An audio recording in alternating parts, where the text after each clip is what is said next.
мы сделаем то, что никто из нас в одиночку не сможет сделать никогда. Вместе делаем добро.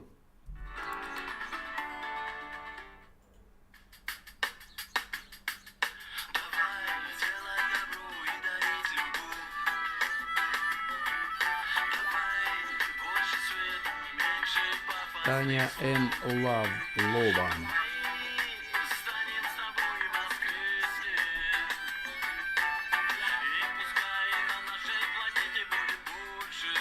Радостных песен.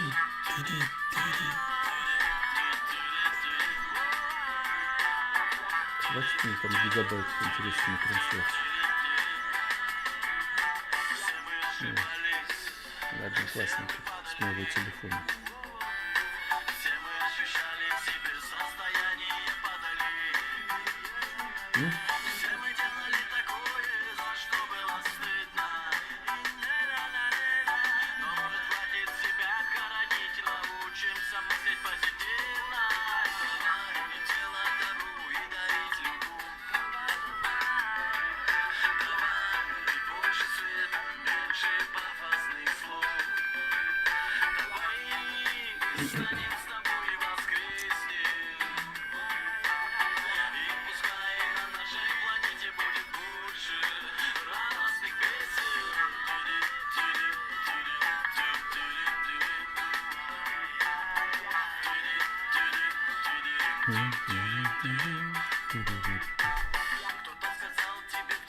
Что ты никто,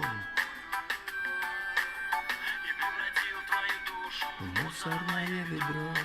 Наталья Герасимчук.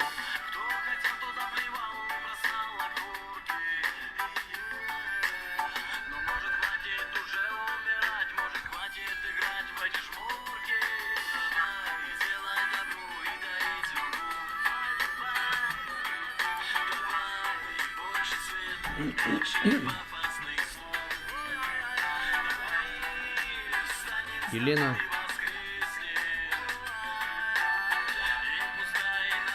Алекс.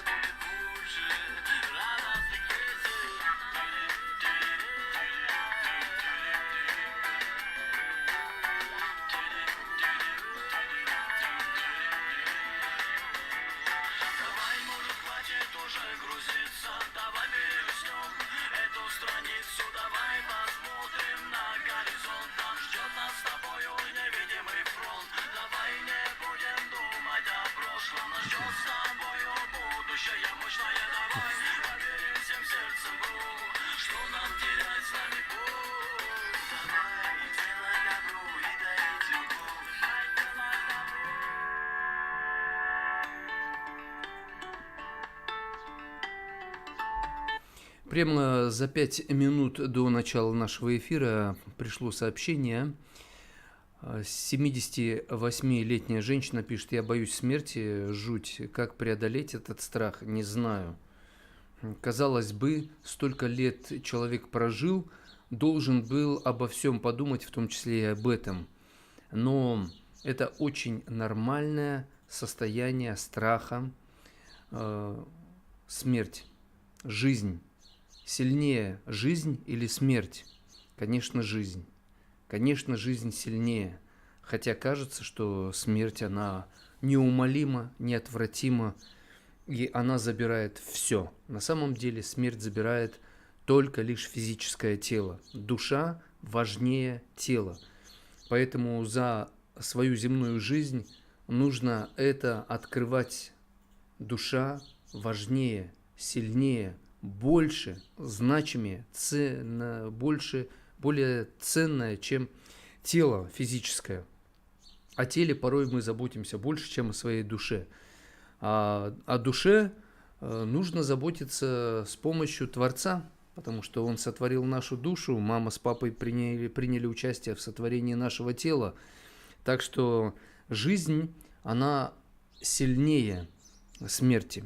Я постоянно вспоминаю притчу о зерне, которое упало в землю, и оно умерло, но принесло много плода, потому что зерно отдало свою жизнь для того, чтобы жизнь продолжалась дальше. То есть, чтобы жить, нужно отдавать часть своей настоящей жизни людям. Я веду трансляции и постоянно думаю, а как мне передать вам жизнь, что-то ценное, важное. И понимаю, мне надо быть настоящим. Не просто психолог, а настоящим человеком. С эмоциями, положительными, отрицательными. Учиться быть самим собой, отдавать вам часть своей жизни. Это значит делиться и своим личным опытом, не только тем, что я изучаю с научной точки зрения или в книгах читаю, но и передавать вам, что я чувствую сам, да, то есть быть настоящим для вас. Лорелай Лотиш доброго утречка желает и пишет: «Жизнь прекрасна». Чтобы жизнь была прекрасной, когда вы это видите, слышите, чувствуете, передайте это другим, чтобы и другие тоже почувствовали, что жизнь прекрасна. Когда мы что-то берем и передаем это другим, то это обретает силу. Когда мы берем и оставляем это у себя, это как, например, в отношения вступили, семья, и ревность такая у мужа, он запрещает ей общаться со всеми, и с подругами, ну, короче говоря, только с ним. И этим он прекращает жизнь своей женщины, потому что пока она общается с разными людьми, она ведь общалась с разными людьми до встречи с ним. Конечно, именно поэтому она ему понравилась. И сейчас, когда он все только для себя, все внимание только ему, и ничего никому на стороне, родственникам нет, друзьям нет, только я и только я. И тогда все, жизнь, она закисает, чахнет, и она теряет красоту, привлекательность, которая была у нее, когда она была открытой. Так что всегда жизнь торжествует, жизнь прекрасна, когда мы это передаем дальше. Делитесь тем, что вы получили. Ставьте лайки, делитесь трансляцией, подписывайтесь на канал, где вы смотрите эфир.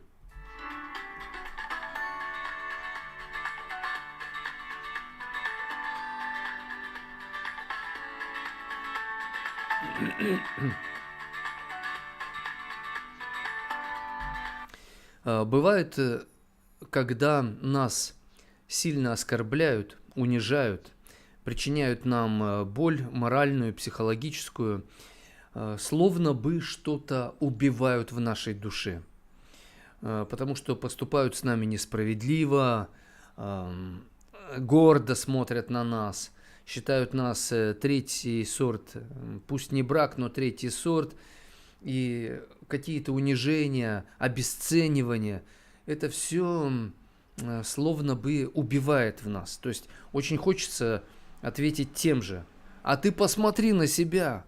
Ну и в этом духе. Однако, если мы не отвечаем тем же, по сути, мы как то зерно, как в мексиканской пословице. Они думали, что похоронили нас, а мы оказались семенами. Они нас закопали, они нас утрамбовали, но и на камнях растут деревья. А мы оказались семенами, мы дали корень, росток, взошли и принесли много плода. Поэтому, когда мы не отвечаем взаимно на оскорбления, на унижение, на что-то вот такое плохое, негативное, тогда мы умираем морально, психологически, над нами смеются: он ответить не может, да посмотри, слабачка. Ну и в этом духе. И мы словно бы умираем, мы не отвечаем тем же. И они нас считают слабыми. Но через некоторое время мы прорастаем, и они как полевая трава растут, как камни, а мы на этих камнях становимся деревьями, приносим плоды, и люди радуются нам, а не этим, которые нас унижали и оскорбляли. Вот так это работает. Для того, чтобы жизнь торжествовала, что вы делаете, как вы преодолеваете мысли о смерти, как вы преодолеваете вот эти состояния, когда что-то в вас в душе словно бы умирает, что помогает вам, э, как действовать, чтобы жизнь была сильнее, чем смерть? Что вы для этого делаете?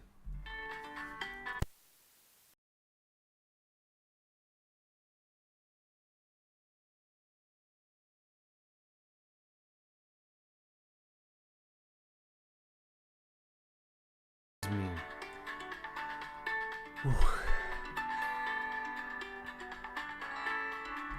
Оксана пишет, я жду.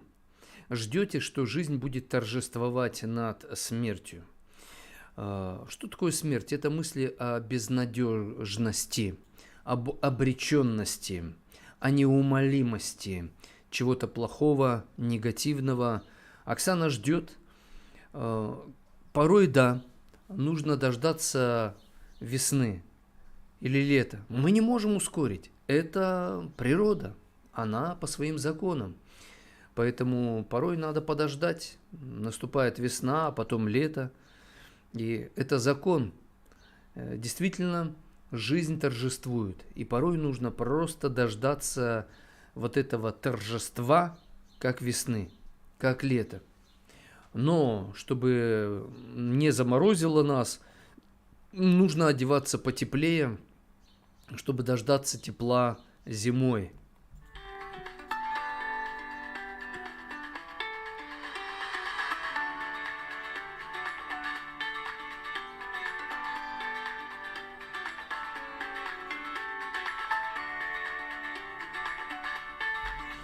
Пишет нам Евгения, супер, очень рад. Олег написал, мудрые в древности говорили, смерть вы видите, но для себя ее не найдете. Но смерть находит каждого из нас, и это тоже закон, и ты с этим ничего не можешь сделать. И вообще страх смерти – это очень хороший страх, это нормально. Когда мы умеем управлять страхом смерти, мы начинаем понимать, как надо жить. Ведь когда мы попадаем в условия на грани жизни и смерти, начинаем ценить жизнь. Простые вещи. Простые, элементарные. Нам с Фейсбука написал Сергей, добрый вечер или утро, у кого как, рады вас снова видеть и слушать. Сергей, спасибо большое, очень приятно. Благодарю вас от всей души. Спасибо всем, кто присоединяется к нашим трансляциям. Это эфир «День добрый». Меня зовут Евгений Сарапулов. Я профессиональный психолог. В первом часе говорим на тему «Сильнее жизнь или смерть?». Почему я так поставил вопрос? На ваш взгляд, что сильнее, жизнь или смерть? Кажется, смерть. Она забирает всех наших близких, друзей внезапно или просто потому, что годы, или просто потому, что болезнь, или еще по каким-то причинам. Кажется, что она сильнее. Правда же?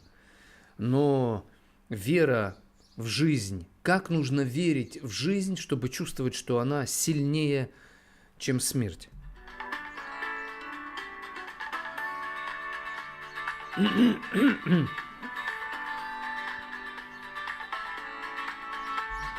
Пишет Регион. Доброе утро. У меня такой вопрос. Должен ли человек обеспечивать жену после расставания? Да. Но в какой мере обеспечивать ее? Это вопрос. Но заботиться о своей женщине, которая дала согласие быть вашей, обеспечивать ее после расставания надо так, чтобы она захотелось вернуться и чтобы вы восстановили отношения. Но если этого не будет, ваша обязанность продолжать ее обеспечивать. Потому что вы приняли ответственность на себя, вы мужчина. Заботиться о ней, быть с ней в печали и в радости.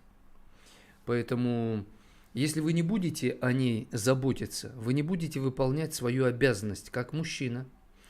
И тогда в вас начнет умирать вот это мужское, настоящее, джентльменское. Естественно, чтобы о ней заботиться, об этом надо договориться с ней. То есть надо, чтобы она не сидела у вас на шее, чтобы вы не помогали ей больше, чем надо. Но забота о человеке, с которым вы расстались, это ведь зачастую бывает как в притче о блудном сыне. Сын взял часть имения отца, а он имел право брать эту часть имения только в двух случаях. Либо когда он женится, создается семья, либо когда отец умирает. Но он не женился, отец жив. Он говорит: батя, дай-ка мне мою часть имения. Отец дал. Он ушел и жил как хотел. Потом стал нищим, пытался свиней пасти, есть из свиного корыта ему не давали, дошел до последней стадии деградации. И тогда сказал: вернусь-ка я к своему отцу. Может быть, он примет меня, потому что согрешил я пред небом, пред отцом своим. Может, примет меня как слугу, как раба, не как уже сына. И отец не искал его, не уговаривал вернуться. В этом случае помогать заботиться о своем сыне означало ждать его возвращения и быть в силе, потому что сын знал, что если он вернется к отцу, отец в силе, он крепок, он заботится о имении, о себе, он надежный. Поэтому порой вам позаботиться после расставания о своей женщине, с которой вы расстались, кстати, а по какой причине, означает, что вы ждете и готовитесь к встрече с ней.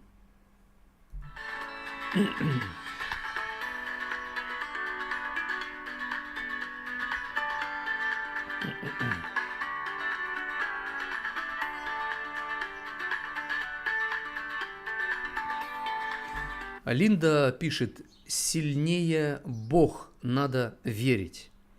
То есть, чтобы преодолеть страх смерти, чтобы почувствовать, что жизнь сильнее смерти, нужно верить в Бога. Ну, кстати, не все люди, верящие в Бога, они этот страх преодолевают. Почему? Сама по себе вера, она не помогает человеку преодолеть страх смерти.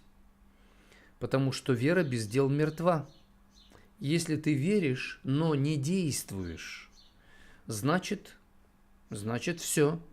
Значит, ты не сможешь почувствовать силу жизни. Это так же, как если ты веришь, что между вами есть любовь, но не действуешь, ты не почувствуешь любовь. Надо действовать, заботиться, особенно когда конфликты, напряг в отношениях, но заботиться так, чтобы не сели на шею. РА пишет: вы больше сексопатолог. Ну, в определенном смысле, да. Я этой проблематикой тоже занимаюсь.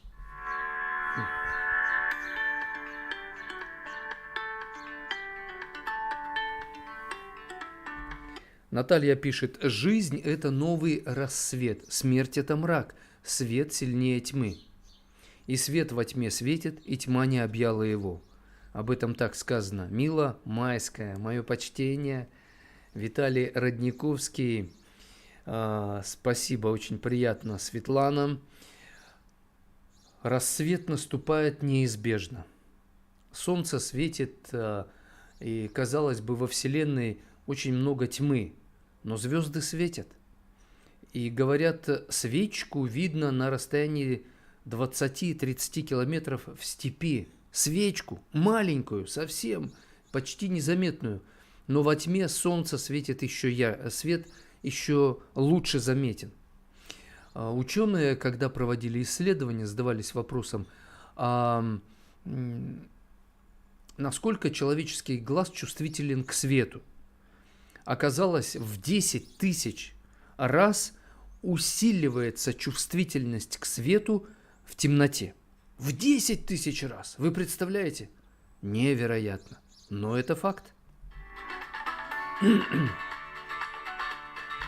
То есть, когда вас что-то пугает до смерти, и вам кажется, что это конец, это нереально, как это все преодолеть, продолжайте верить в лучшее и действуйте, делайте что-то к лучшему. И это будет как свет. И ваш свет, он будет, пусть маленький, но заметный. И на этот свет начнут приходить те, кто вам поможет, поддержит вас. Бывает, человек просто верит в лучшее, но не действует. Человек надеется на лучшее, но ждет у моря погоды. И вот такая вера, когда человек просто ждет, она не работает. Есть формула веры, звучит она так. Вера – это осуществление ожидаемого и уверенность в невидимом. Осуществление того, что ты ожидаешь. То есть вера – это не просто ждать лучшего. Вера – это осуществление. А осуществление – это как раз действие. Ты осуществляешь то, во что ты веришь. Ты предпринимаешь усилия. Пишет нам Вера. Доброе утро. Конечно, смерть сильнее. Жизнь имеет свойство заканчиваться. Это, с одной стороны, факт, Вера, потому что жизнь заканчивается. Но какая жизнь заканчивается? Например, когда тело человека умирает, а душа остается. Душа продолжает жить, она переходит в иной мир, иное измерение.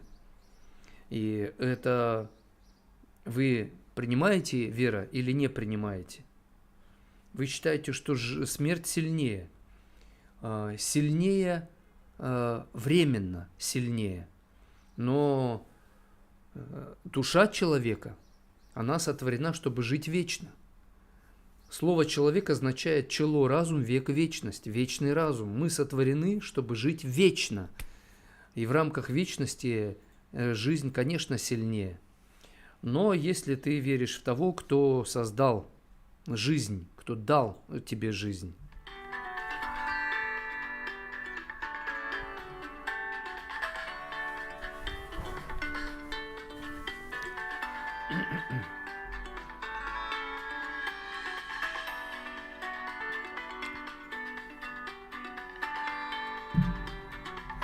когда мы тренируемся физически, наши мышцы начинают болеть, напрягаться.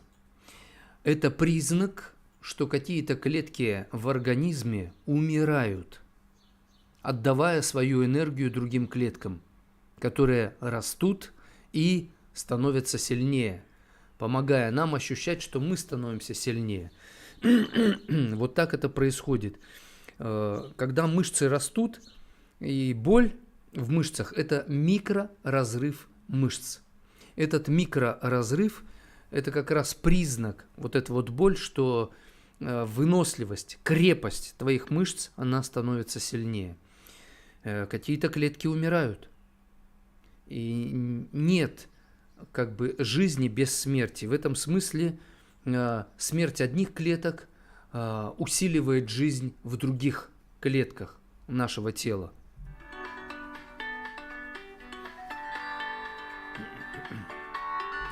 Пишет Оксана, смерть – это избавление. Так болит голова сильно, просто просит избавления. Да, иногда кажется, что лучше бы умереть, чем жить. И легче, да, умереть, тяжелее намного жить. Но когда что-то болит, вот, например, голова у вас, Оксана, надо понимать, что она все-таки соображает. То есть что-то в голове болит, а что-то не болит. Не болит ваш разум, но болит ваша физическая часть головы. При этом вы же слышите, о чем я говорю. Хотя у вас голова болит, но она соображает. Значит, не вся тотально голова болит. Понимаете? Если бы она вся болела, вот полностью, тогда вы бы меня не слышали. Или слышали, но ничего не понимали. Но вы понимаете меня, о чем идет речь, и пишите мне.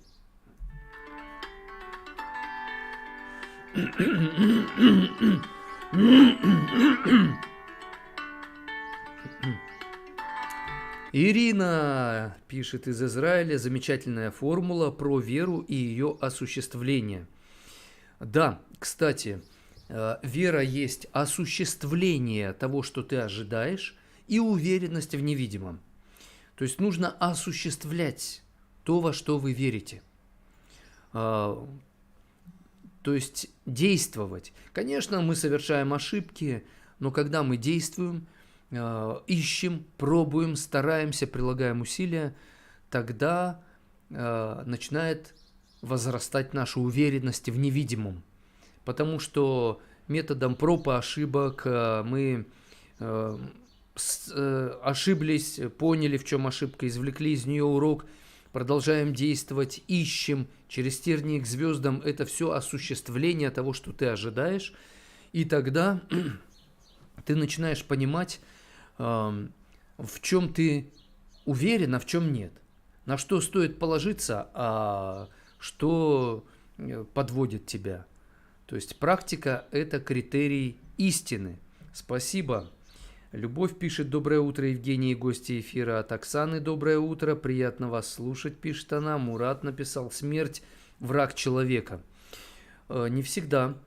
Например, когда вы занимаетесь физически, ваши мышцы болят, боль говорит о том, что какие-то клетки в организме у вас умирают, и они отдают свою энергию другим клеткам.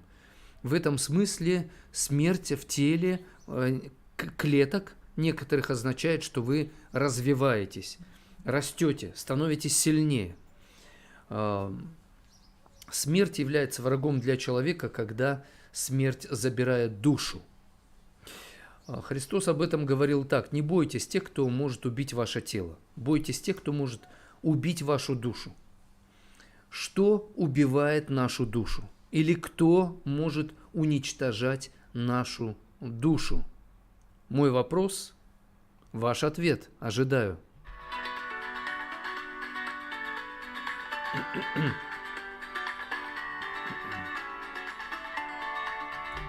Лариса пишет: доброе утро, очень интересно. Спасибо. Вы представляете, о такой сложной, такой, казалось бы, тяжелой теме я с утра пораньше говорю и говорю бодро. Почему? Потому что животный и растительный мир отдает свою жизнь, энергию, чтобы мы, люди, питаясь, могли жить. То есть смерть – это способ жизни. Что-то умирает для того, чтобы что-то продолжало жить. Игорь пишет: Женя, столько бреда, зачем? Ну, я надеюсь, что бред – это хлеб означает, бред. Я много хлеба для души пеку, готовлю в эфире. Если вам этот хлеб не нравится, тогда идите, проходите мимо и сами пеките себе хлеб, покупайте, доставайте его в другом месте. А я пеку и предлагаю свой хлеб для души. Если вам он не нравится, Игорь, тогда давай до свидания. Ну а как иначе? Саша пишет: смерть – враг тела, но не души. Но почему? Есть смерть, которая может и душу нашу погубить. Потому что это факт. И есть люди, которые считают, что душа сильнее смерти. Нет. Есть сила сильнее, чем жизнь вашей души. Поэтому я лично верю в Бога, потому что Он сильнее любой смерти. Потому что Он имеет власть над жизнью и смертью. Он альфа и омега. Поэтому я как ученый, как профессиональный психолог с огромным удовольствием фиксирую этот факт, свою веру во Всевышнего. Любовь пишет: смерть неизбежна, но торопить ее незачем. Да, согласен. Роман пишет: Евгений, у вас депрессия, что за тема с утра? Знаете, я с утра отжался 40 раз. Недавно в Ютубе встретил ролик. Кстати, раньше я отжимался по 20, 25, 30 раз. Но где-то месяца 3 назад я начал отжиматься по 40 раз за один подход. И в Ютубе буквально пару недель назад встретил от профессионала информацию о том, что если ты хочешь, чтобы твое тело реально развивалось, чтобы твое сердце чувствовало себя хорошо, нужно отжиматься за один подход 40 и более раз. Потому что именно при таком количестве отжиманий начинают происходить правильные, классные изменения в теле. Сердце, сердечная мышца, грудные мышцы, плечевые мышцы и прочее, спинные, они развиваются как надо. Но я заметил, когда отжимаешься 40 раз хотя бы, точно начинаешь испытывать боль. Например, я не испытываю боль, отжимаясь 20 раз или 30. А вот 40 раз – да. И специалист говорит, сигнал боли в теле – это сигнал, что ты действительно становишься крепче. Но, Роман и Наталья Андреевы, вы меня спрашиваете, что у меня депрессия, что я за тему с утра. Да я вам хочу сказать, что если вы хотите достичь успеха в жизни, вам придется проходить через боль. Боль – это признак, что вы достигаете чего-то особенного, чего-то необычного. А боль – это признак, что что-то умирает. Когда мы проявляем терпение, если нас оскорбляют, или мы не получаем результат, а мы с терпением пробиваемся, стараемся, прикладываем усилия, двигаемся вперед, то это означает, что что-то умирает в нашей душе. Потому что терпение именно сигнал. Боль в теле это сигнал. Клетки одни умирают, отдают энергию, другие клетки становятся сильными, и мы начинаем чувствовать себя сильными. Когда мы проявляем правильное терпение, то у нас что-то умирает в душе, какие-то эмоции, какие-то нервные клетки. И это сигнал, что ты становишься крепче, что ты становишься выносливее. Именно эти качества помогут тебе достичь целей. Не храбрость, а выносливость важнее.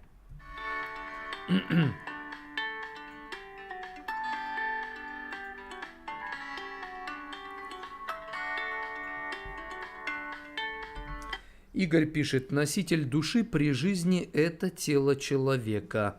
А что является носителем души после смерти, по-вашему? Тот, кто верит, не нуждается в доказательствах. Можно верить во всякий бред. Да, есть суеверие, вера в пустое, в то, что не имеет смысла. Но я верю в Творца, сотворившего Вселенную, мироздание. Я верю в этого законодателя, потому что я вижу законы везде и всюду, значит, есть законодатель. Поэтому я верю в то, что после смерти нашего земного тела носителем нашей души будет тело, которое даст Творец. Это тело бессмертное, вечное тело. Но это тело получат только те, кто верит в него. Те, кто в него не верят, они это не получат.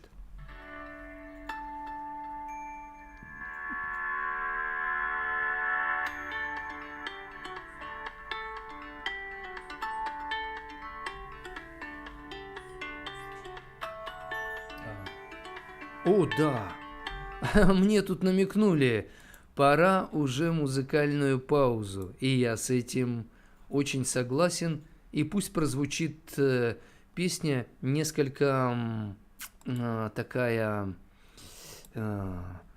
задумчивая, но очень в контексте нашей темы.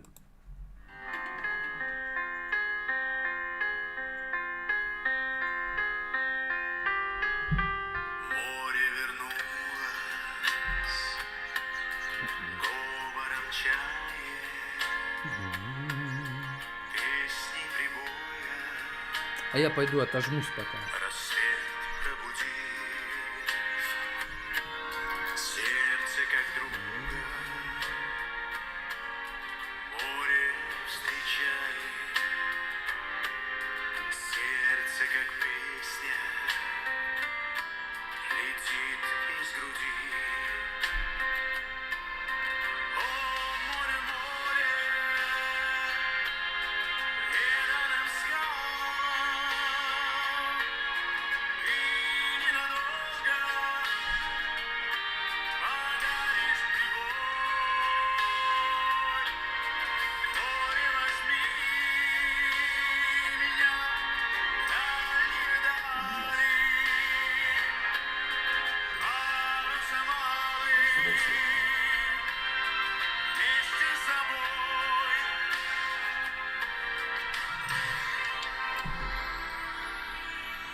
Грустные звезды в поисках ласки сквозь синюю вечность летят до земли. Море навстречу им в детские сказки на синих ладонях несет корабли. О, море, море, зеленым скалам, и ненадолго подаришь прибой.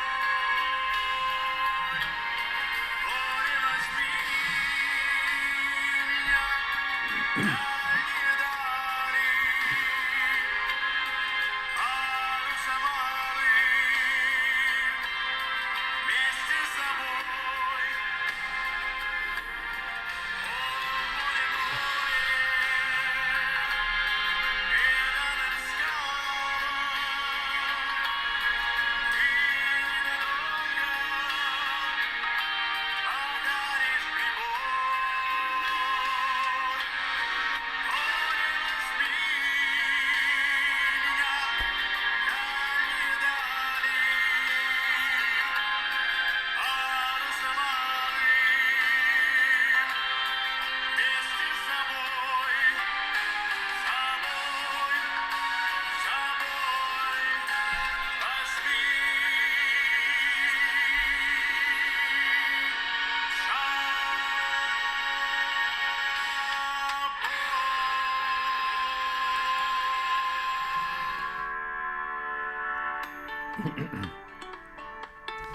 Это прямой эфир «День добрый». Я ведущий Евгений Сарапулов, профессиональный психолог. Все ваши вопросы, на них отвечаю именно как психолог. Лариса пишет: я верю в загробную жизнь, особенно когда читала про Далай-ламу. Наш кожный покров, обратите внимание, наш кожный покров, тело постоянно обновляется. Вот мы почесываемся, да, моемся. Кстати, специалисты говорят, что в квартире очень много пыли собирается именно из-за того, что кожный покров постепенно отмирает, и от этого пыли достаточно много. Так вот, наш кожный покров тела постоянно обновляется. Что это означает? Это происходит благодаря тому, что одни клетки кожного покрова отмирают, а более новые, свежие, занимают их место. Клетки кожного покрова защищают нас от внешних раздражителей, от ветра, солнца. Например, когда мы загораем.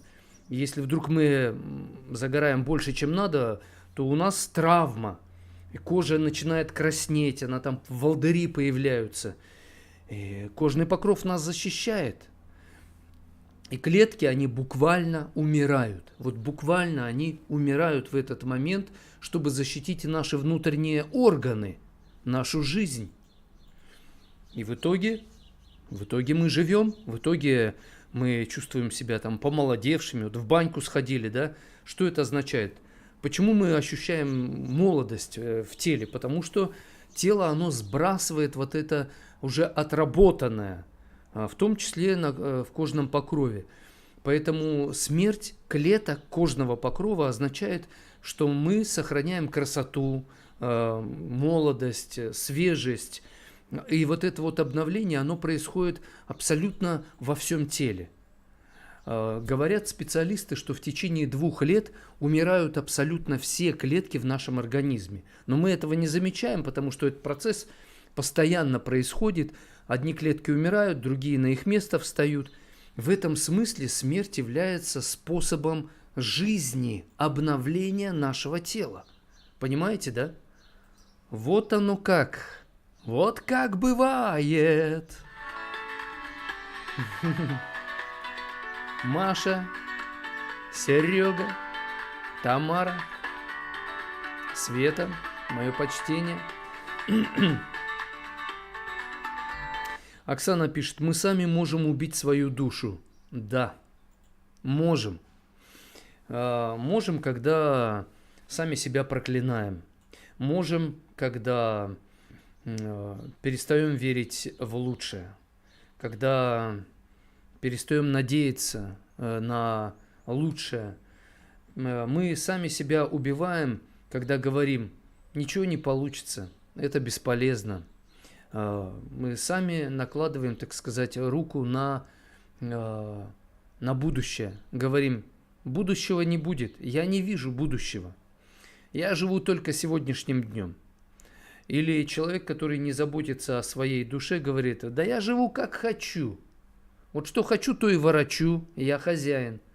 На самом деле не ты дал себе тело, не ты дал себе разум. Все это тебе было дано от рождения. Способность мыслить, понимать смысл, искать и находить, развиваться. Это все тебе дано. Ты ничего этого не создавал. Но ты этим пользуешься и все это присваиваешь себе. Тогда твой эгоизм начинает губить твою душу. Оксана пишет, после смерти душа проходит мытарство, и ей ангелы помогают прийти на суд Божий.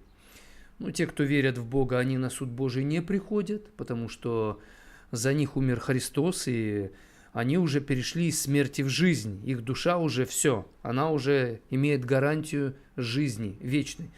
Ну, а те, кто не верят, они действительно попадут на суд Божий. Мурат пишет, есть смерть физическая, есть смерть духовная. Грех как болезнь приводит к смерти. Да, поэтому грех победить человек не в состоянии сам своими силами. Ему нужна божественная, сверхъестественная сила для этого. Из Ютуба пишет Виктория, доброе утро. Душу человека может погубить только дьявол, который пришел убить, погубить жизнь человека. Поэтому, если ты принял Христа, то нельзя отойти от Него. Ну, почему нельзя отойти? Человек отходит, к сожалению, такое бывает, но я с вами согласен, вы написали, да, так оно и есть. Ольга пишет, надо исповедаться, причаститься и верить, что милость Божия превозносится над судом. Согласен, спасибо, Ольга. Лариса пишет, сколько мертвых ходит среди нас, кто бы знал. Да, когда люди матерятся, когда люди проклинают, когда люди тянут одеяло только на себя, думают только о себе, считают, что весь мир это джунгли и выживает сильнейший, тогда они становятся мертвыми по своим делам. То есть они уже от них нет жизни, от них идет вот этот запах смерти, да? Они как будто бы распространяют этот запах смерти. Но в нашем эфире «День добрый» запах живительный, а? Согласитесь, мы за жизнь.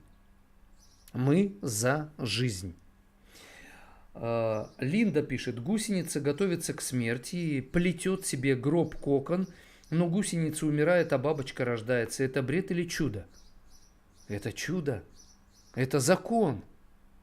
Это закон. Причем гусеница, она ведь ползает, а бабочка летает.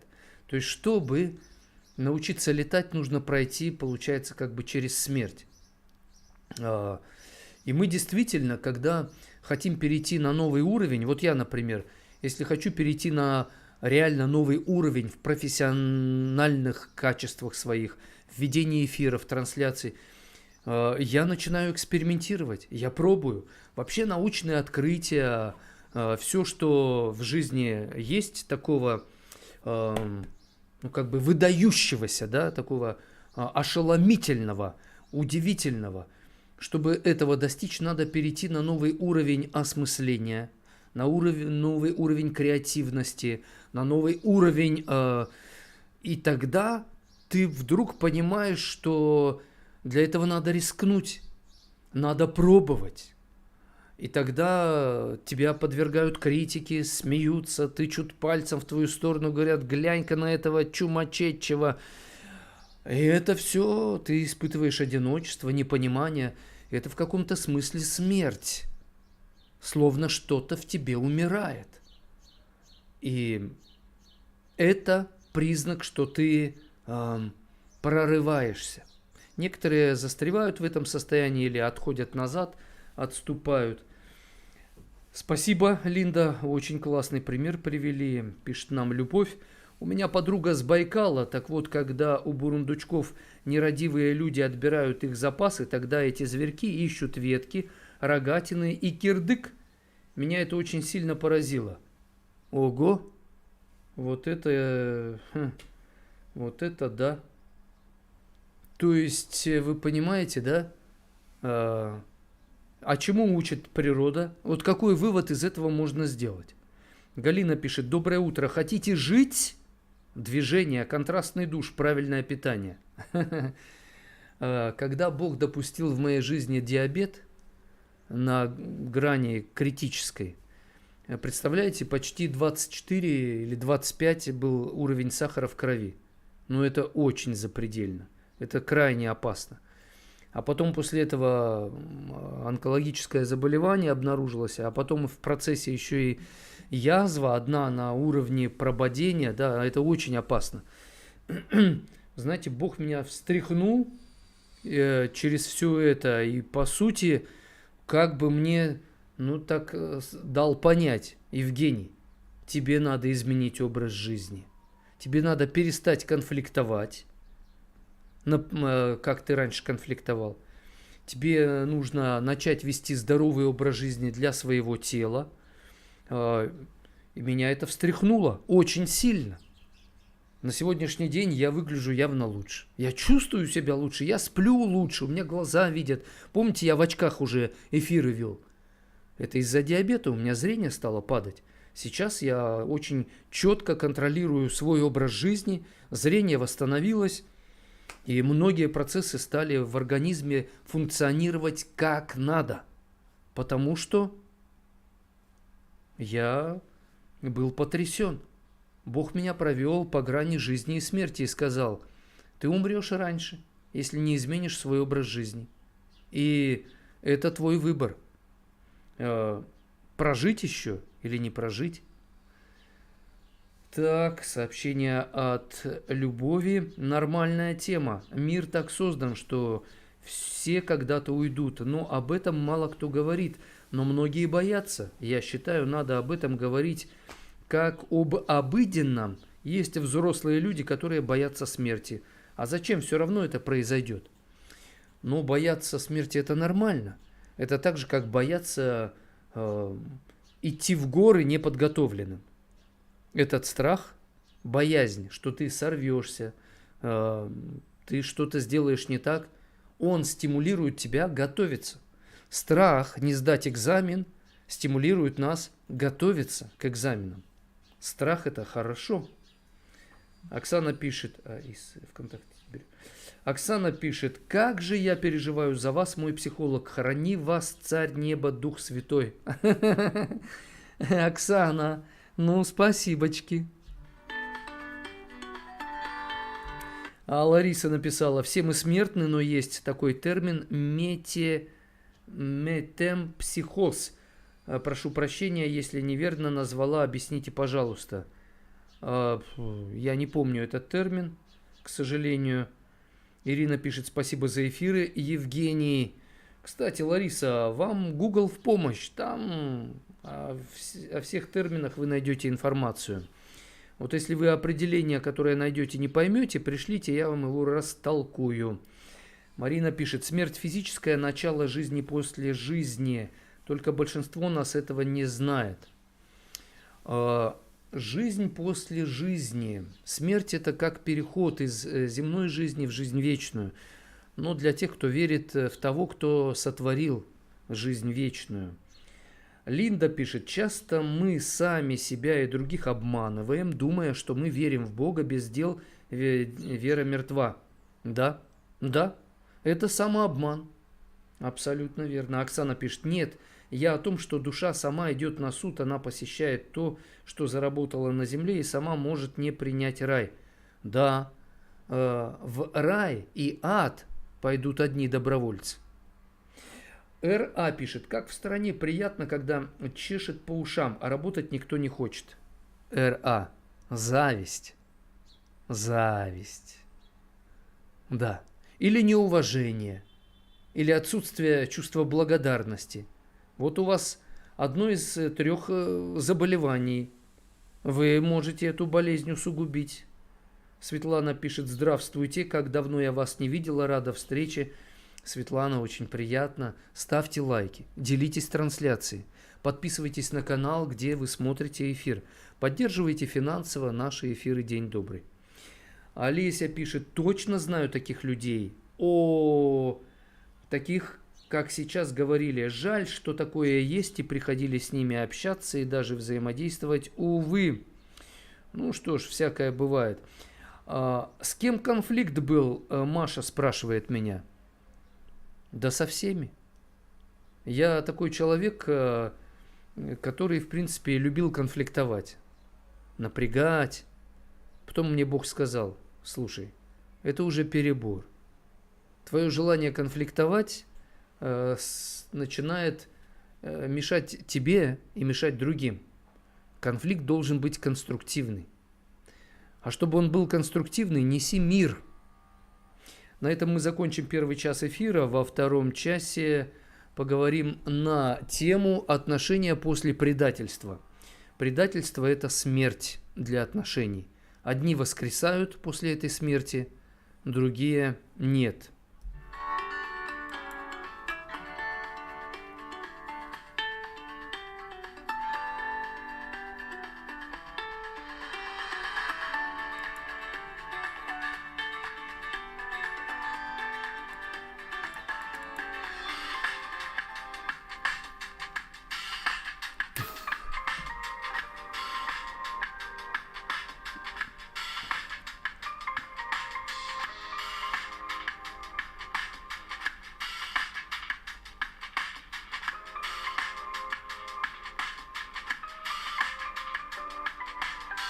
Люди, эти слова звучат от души.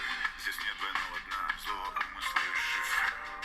Мы совершаем ошибку, разменивая по мелочам наши Пойду-ка я еще разочек изобретая пороки, не отожмусь. уроки. Мы превращаем себя в неменяемых и жестоких. Мы просыпаемся в грязном потоке и отправляемся в море лжи. И в этом путешествии слезы и бедствия. Но мы гребем и гребем, несмотря на последствия. Такая наследственность. В каждом есть гений, но рулит посредственность. И здесь трудно остаться собой. За улыбками прячется боль. И как бы все не звучало банально, но мир спасет любовь. Ну как же мне хорошо, что я тебя нашел. И смотрю на мир, на этот дикий, как нашел. Нам повезло с тобой, и это поймет любой. Главное, что в жизни в этой есть любовь. Ну как же мне хорошо, что я тебя нашел. И смотрю на мир, на этот дикий, как нашел. Нам повезло с тобой, и это поймет любой. Главное, что в жизни в этой есть любовь. Мир, бранное поле, каждый из нас воин. И сам выбирает, чего он достоин. Хранить традицию, слушать историю. Или ломать границы и делать историю. И то, и другое, это может быть правильный путь. Разберись спокойно, в чем есть твоя суть. Кто-то любит бриз дальних берегов, кто-то головы врагов. Просто выбери и будь, что будет. Цени достоинство, чти небесное воинство. Истина, если ты честен, откроется. Наша жизнь цель перевоплощений. И будь собой, это война священная. И если рядом есть та, что сохраняет верность, и ее чистота тебе дает уверенность, значит это любовь. Поздравляю, братка, ныряй в нее, ныряй без остатка. Ну как же мне хорошо, что я тебя нашел. И смотрю на мир, на этот дикий, Как нашел нам повезло с тобой. И это поймет любой. Главное, что в жизни в этой есть любовь. Ну как же мне хорошо, что я тебя нашел. И смотрю на мир, на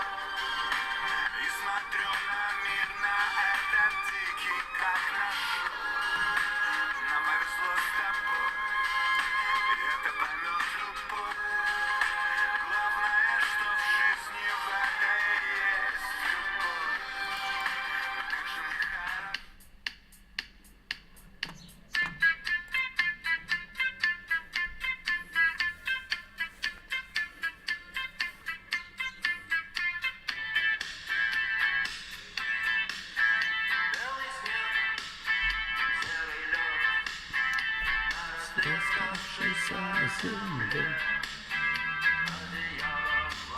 Денис прислал сообщение, да?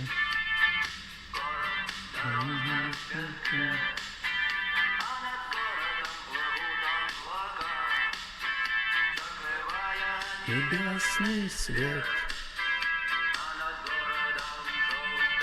дым, городу 2000 лет.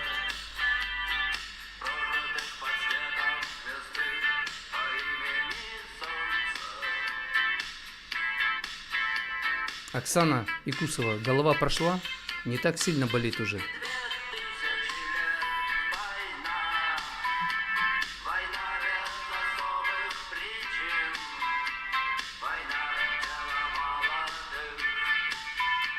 Лекарство против морщин. Красная, красная кровь.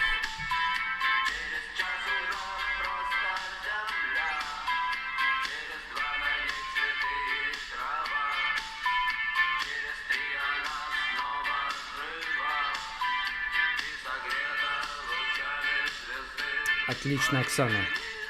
Я рад, очень.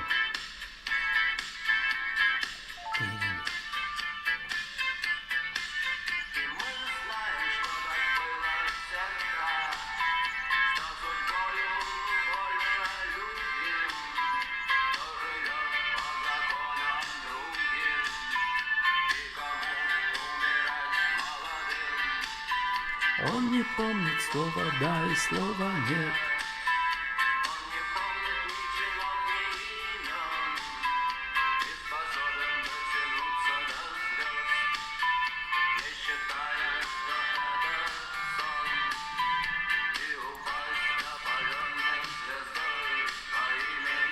Солнце.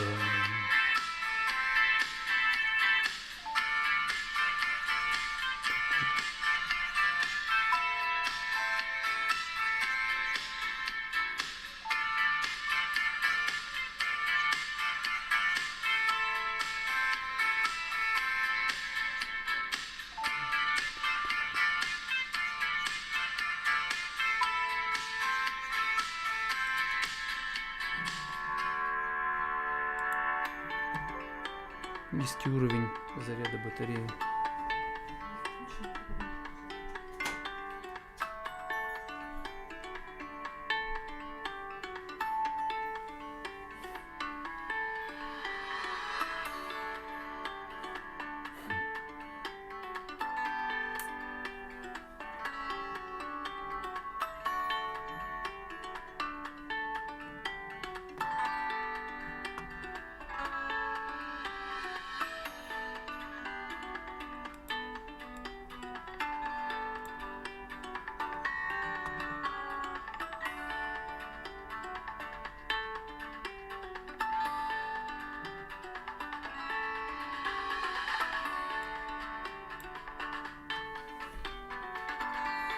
Людмила Задиранова-Молева.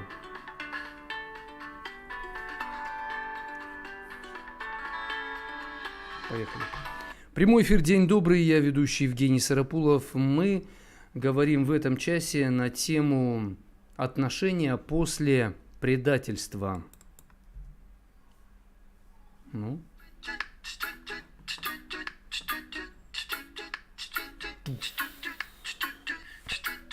Андрей, привет.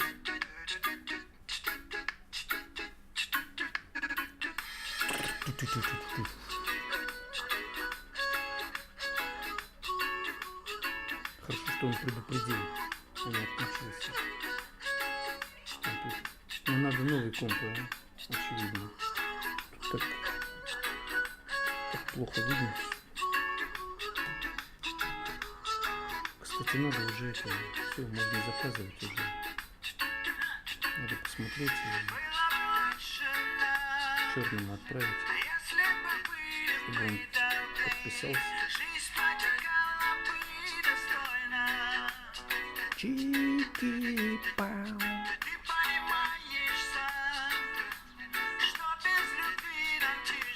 Ставим лайки.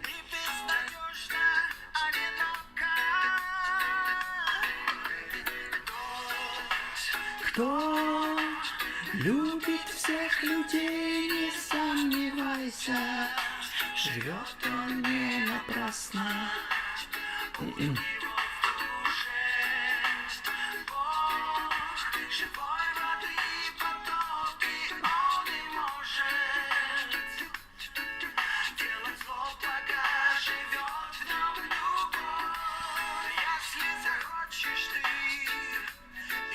По небесному пути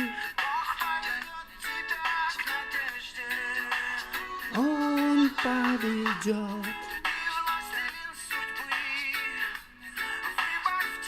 Не подведи.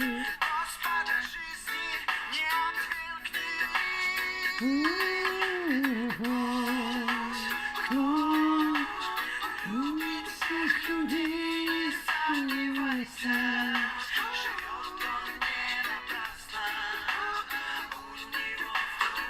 Марина Р.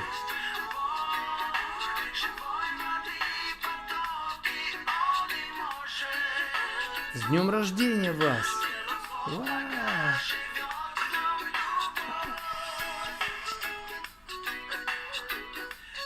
Мои поздравления!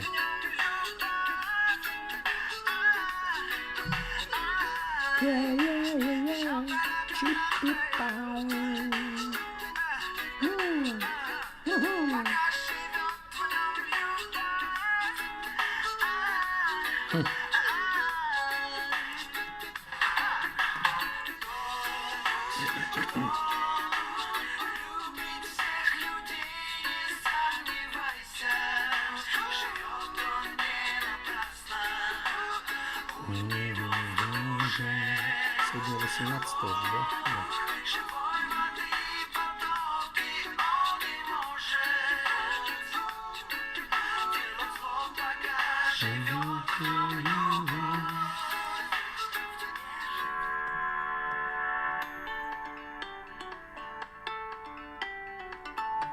Прямой эфир, день добрый.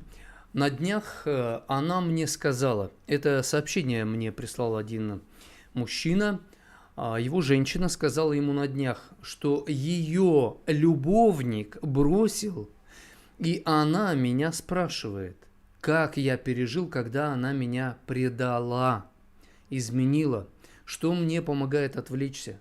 Но почему она меня об этом спрашивает? Хочет как-то пережить это свое горе?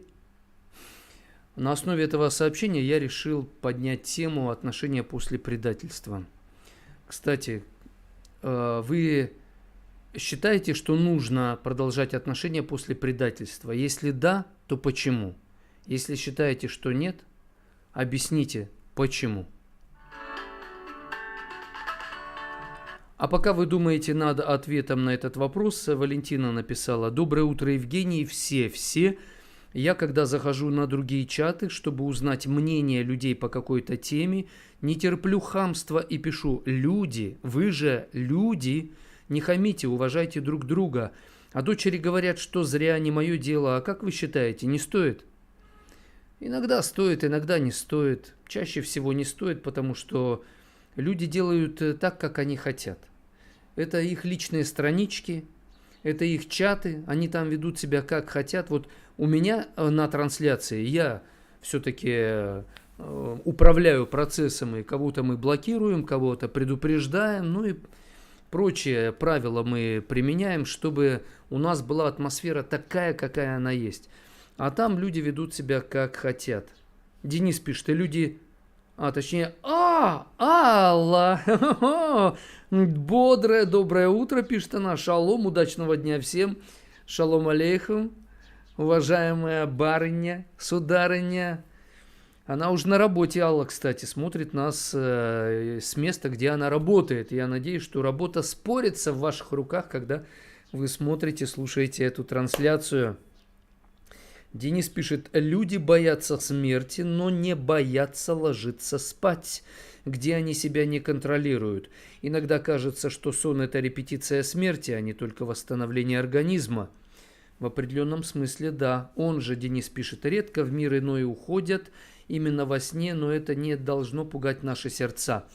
Поэтому я считаю, что вера в Господа Она помогает спокойно ложиться спать, вставать, летать в самолете и быть готовым всегда к переходу в мир иной из нашей земной жизни. Для меня вера во Всевышнего, она реально помогает. И это помогает мне оставаться спокойным. Это и на семью влияет на мою, и на мою научную карьеру влияет позитивно, профессиональную деятельность. Линда пишет, в начале военной операции многие уехали из страны по разным причинам. Их называют предателями. Как к этому относиться? Одни действительно предают, другие не предают. Многое зависит от мотивов, почему человек уехал. Но лучше не судить людей, лучше задать вопрос себе. А вы как к этому относитесь? У вас какая реакция должна быть на все эти военные действия, на эту войну, на так называемую военную операцию? То есть, Линда, тут вопрос о вас. Вы принимаете решение, то, которое вы принимаете. Иногда предатель не тот, кто остался. Точнее, предатель не тот, кто уехал, а кто остался. Потому что он молчаливо сидит и не выступает против зла. И он предает добро. Наталья пишет, как вы считаете, почему умирают молодыми? Это такая боль для родных людей, и от чего зависит, сколько проживет человек, сколько ему предназначено, или это случай, или болезнь? Ой, причины, Наталья, очень разные. Бывает и случай, бывает и болезнь. Бывает, что молодой человек ведет разгульный образ жизни, как предупреждал мудрый царь Соломон, не предавайся греху и не будь безумен. Зачем тебе умирать не в свое время? Все мы согрешаем, все мы падаем, но есть люди, которые предаются греху, то есть это им нравится, они отдают себя. Да, я пью, курю, там, дебоширю, да, я изменяю, да, и что, и мне это нравится, я что хочу, то и делаю. И человек означает, что он предается греху. Не предавайся греху и не будь безумен. Зачем тебе умирать не в свое время? Вот о них, Наталья, Соломон так сказал.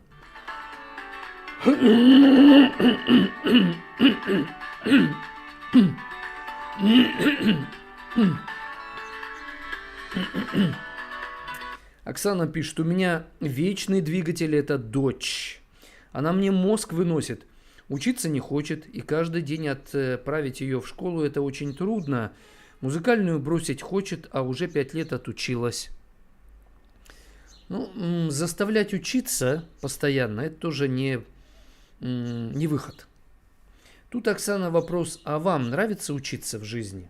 Вот вы очень часто пишете, что вам плохо, вам тяжело, вы устали, у вас болит то, другое, вам просто, ужасно. То есть, по сути, в школе жизни вам тяжело учиться. Получается так. Дочка отчасти это видит, понимает, чувствует, и поэтому она, возможно, не видит смысла учиться, потому что вы как будто бы и не учитесь, да, но учитесь вынужденно, как будто вас заставляют жить, когда вам жить невмоготу. Вот согласитесь, да, вот что-то есть в этом даже.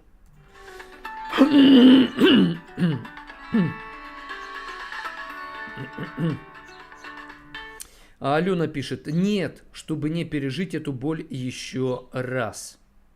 То есть нет отношениям после предательства.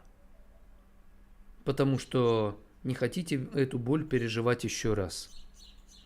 Что такое предательство в отношениях, когда ваш близкий человек изменил вот в этой ситуации? У женщины любовник. И она спросила своего мужа. И что помогает тебе отвлечься? Как ты пережил это? Она его спрашивает. Когда предают, изменяют, это словно убивают в нашей душе что-то. Любовь помогает пережить предательство. Вера в любовь помогает нам преодолеть эту смертельную боль. Поэтому вы, Алена, имеете право вступать в новые отношения. Но, скажем так, тут ведь вопрос в том, что такое предательство. Бывает, человек никогда не предает, не изменяет физически, но он изменяет морально, духовно, психологически. Он общается с другими женщинами более, нежно, более активно, чем со своей женщиной. Или женщина, она больше уважает кого-то, но не своего мужа. Муж любит проводить время. Да, он буквально не изменяет, физически нет. Но знаете, порой моральная, психологическая измена даже тяжелее, чем физическая. И в этом смысле, Ален, вопрос к вам. Вы предавали свои принципы? Вы предавали свою любовь? Особенно, когда у вас конфликт с тем, кого вы любите. Особенно, когда этот конфликт очень тяжелый. И напряжение, оно не спадает, оно длится. День, два, неделю, больше. А вам так хочется, чтобы вас поняли. А вам так хочется, чтобы кто-то вас поддержал. А любимый человек этого не делает. А у вас потребность есть. И вы ищете помощь. И вы находите, и с кем-то мило общаетесь. Вы даже, может быть, буквально не встречаетесь с кем-то, да? Но вы смотрите какой-то фильм и думаете, да, как классно этот главный герой этого фильма, вы словно с ним начинаете общаться, вступать в диалог. Знаете, предательство, измена выходит далеко за пределы чисто физической измены. Христос вообще когда-то сказал ученикам своим, что если ты смотришь на женщину с желанием сексуальным, ты уже изменил, ты уже предал. Вот и что с этим делать, Алена?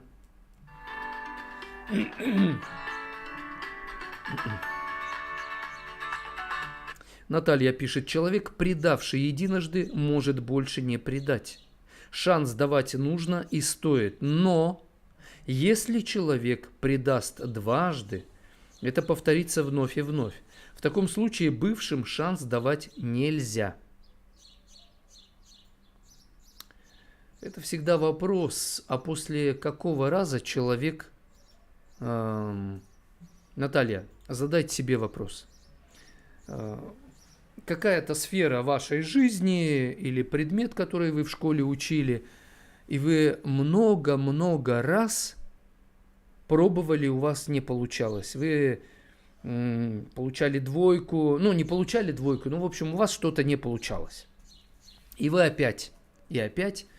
И представьте себе, что вам дают 2 шанса, только 2 шанса. А потом фигос под нос. А после 2 шансов нет. Но в вашей жизни были случаи, когда вам давали шансы после 3-го падения и после 5-й, 10-й неудачной попытки. Вы скажете, Евгений, измена буквальная и там ошибка в обучении – это разные вещи. Внешне, да, а по сути одно и то же. Сколько раз мы даем шанс своим детям, чтобы они чему-то научились? Да мы будем давать шанс столько раз, сколько надо, чтобы лишь бы они научились. Вот это отношение. Почему? Потому что мы их любим. Поэтому мы будем давать им шанс столько раз, пока они не научатся. Факт? Абсолютно.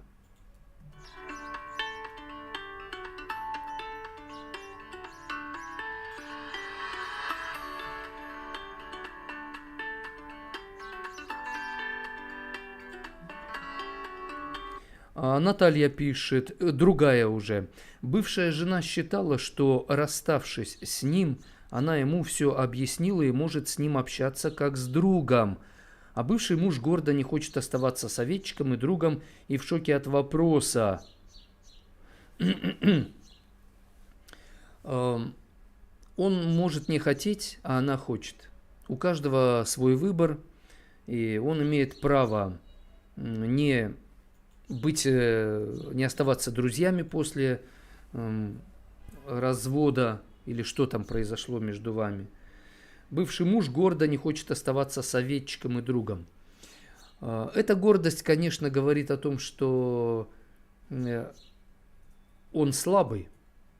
Но если вы с бывшим хотите оставаться в друзьях, то не подумать ли о том, чтобы восстановить с ним отношения и просто по-новому, по новым правилам, взять что-то лучшее из прошлых отношений и вступить в новые отношения.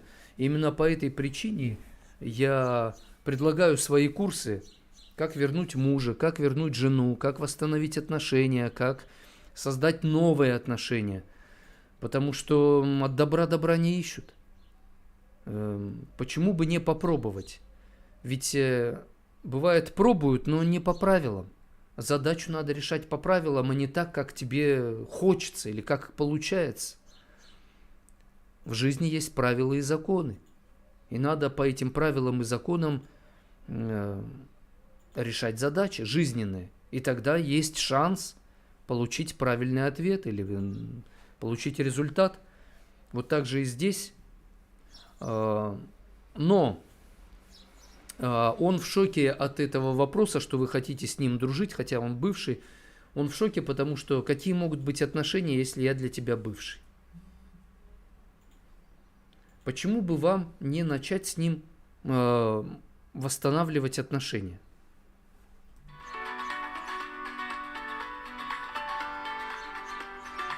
А Линда пишет, по Библии предательство в семье – это повод для развода, других поводов нет. Да, есть такое.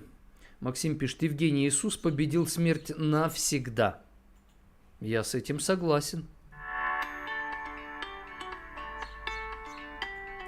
Наталья пишет, Бог дает шанс людям после грехов, Евгений. Конечно. О Христе сказано, что Он пришел не к здоровым, но к больным.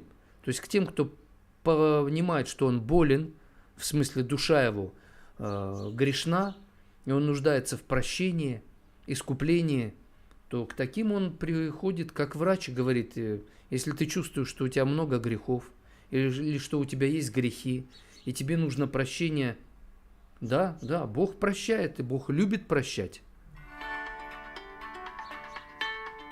Максимов пишет, только Бог никогда не предает. Да, конечно.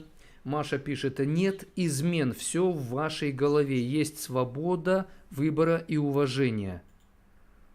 Конечно же, измены есть. Вот вы странная, Маша. Нет измен, все в вашей голове. Этих измен и предательств столько, что люди сегодня уже и семью-то создавать не хотят, потому что все равно же будет изменять. Да ну, зачем мне нужны эти... Лучше так, временно с кем-то иметь отношения. Странно вы пишете, Маша. Нет измен. Вы не хотите видеть реальность такой, какая она есть?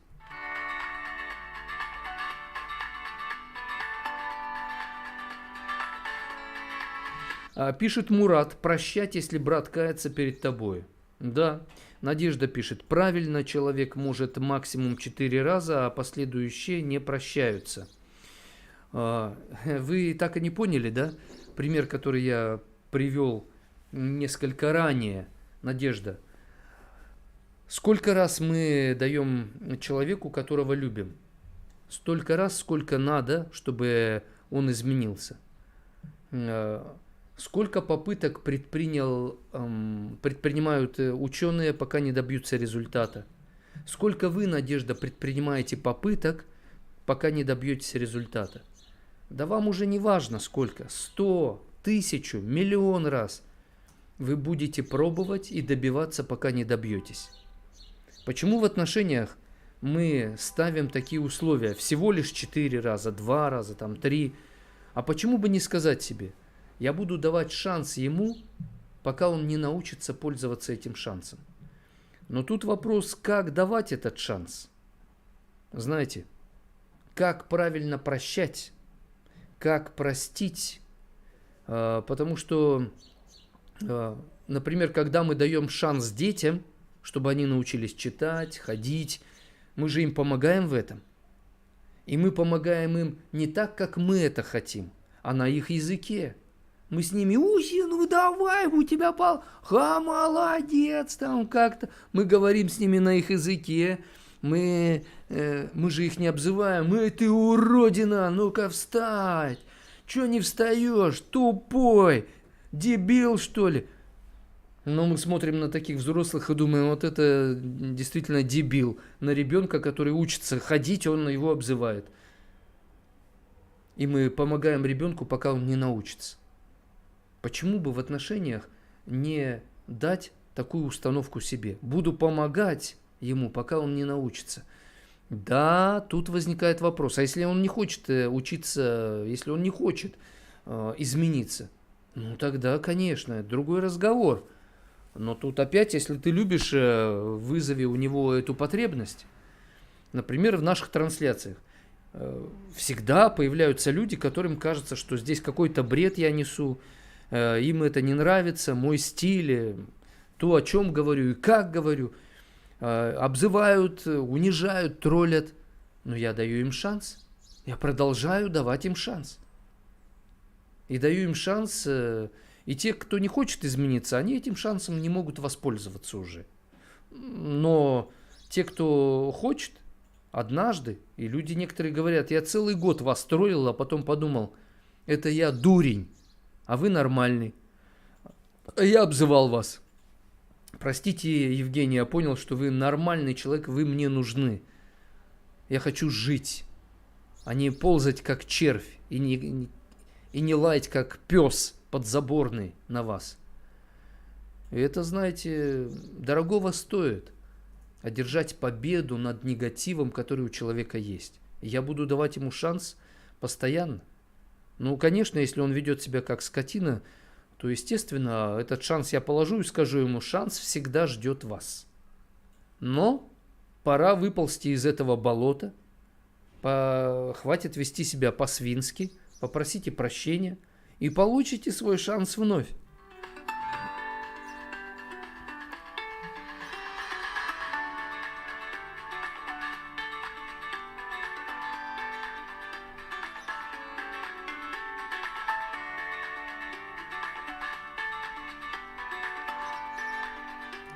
Максим пишет, Иисус учил прощать до 70 в 7 степени раз каждый день. Но знаете, Иисус также учил, если вы не прощаете, то и Бог вам не простит. И прощать надо по-разному. Прощать надо так, чтобы люди не сели тебе на шею. Прощать надо так, чтобы люди не пользовались тобой, как они хотят. Прощать надо правильно. Максим, у меня к вам вопрос. А как надо правильно прощать? Пишет Валентина, предатель – это партнер по бизнесу, а измена – нет. Если любишь, простишь, но не забудешь. Любовник и любовница от слова «любить», а любовь дается Богом. Как от нее отказаться? Это же не просто физическое влечение, а и духовное общение. И начинают изворачиваться, чтобы встречаться. Значит, предают? Измена, предательство, оно и есть измена и предательство. И это оправдывать нельзя. Если они изворачиваются, встречаются, значит, предают? Конечно, конечно, предают. Любовь помогает пережить предательство. Вера в любовь помогает. Предательство, оно несет смерть. Любовь несет жизнь. Любовь сильнее предательства. Однако нужно принять решение любить, а не просто ожидать появления чувств и эмоций. Когда появляется любовник или любовница, это искушение, это испытание. Его надо преодолеть, это испытание. И это искушение нужно забороть. А человек может это оправдывать. И поэтому это выбор Валентина. Либо вы любите, либо вы оправдываете свою измену, и вы найдете людей, которые научат вас, великих людей за историю человечества, которые оправдывают измены. И вы найдете среди окружающих тех, кто скажут: да, что все так поступают. На самом деле не все. Поэтому тут, Валентина, вопрос о искренности, о честности с самим собой, с Господом. Надо просто по чесноку признаваться себе, что это измена, это зло. И не оправдывать. Все начинается с чистосердечного признания. Это как у алкоголиков, которые хотят освободиться от этой зависимости. Программа «12 шагов» начинается именно с этого. Человек приходит и говорит: здравствуйте, меня зовут Евгений, и я алкоголик. И с этого начинается освобождение от зависимости. Так и тут. Измена, предательство – это зло. Все, точка, без всяких оправданий. Это зло. С этого начинается настоящая борьба, преодоление этого.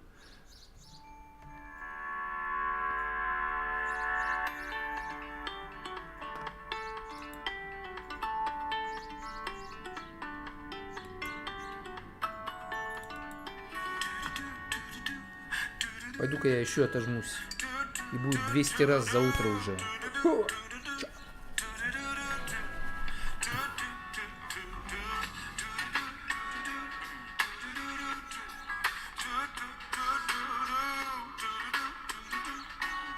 Жанна Снегирева, спасибо. Мы связаны нитями, невидимо, видимо сильно нас примагнитила сильнее, чем притяжение земли, сила любви, нашей любви, видимо душами, мыслями и чувствами самыми чистыми.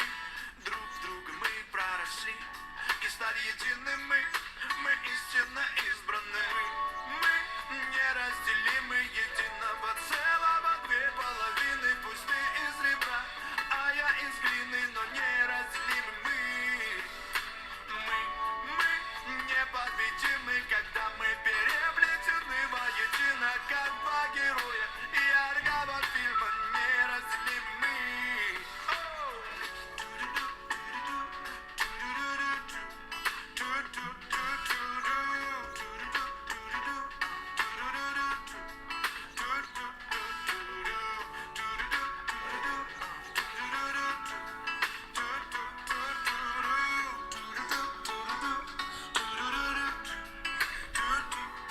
И где бы мы ни были, какими бы ветрами не кружило бы нас по лицу земли, теплыми волнами нашей любви связаны мы.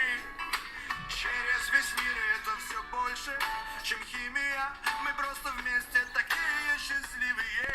Я люблю тебя, добрая, милая. Небом повенчаны мы неразделимы, единого целого, две половины. Пусть ты из ребра, а я из глины, но неразделимы мы непобедимы, когда мы переплетены. Алешка Лавров, привет. Яркого фильма, неразделимы мы.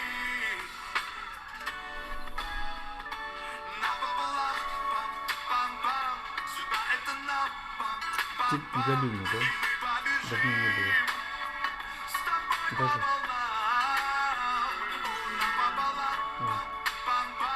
Судьба это нам, пам-пам-пам, и мы побежим по жизни волнам. Мы неразделимы, единого целого, две половины. Пусть ты из ребра, а я из глины, но неразделимы мы непобедимы, когда мы переплетены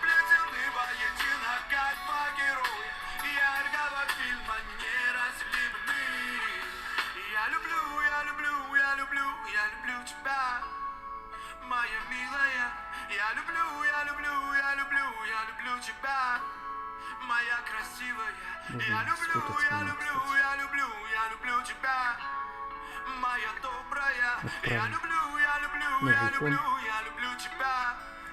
Ты половина меня.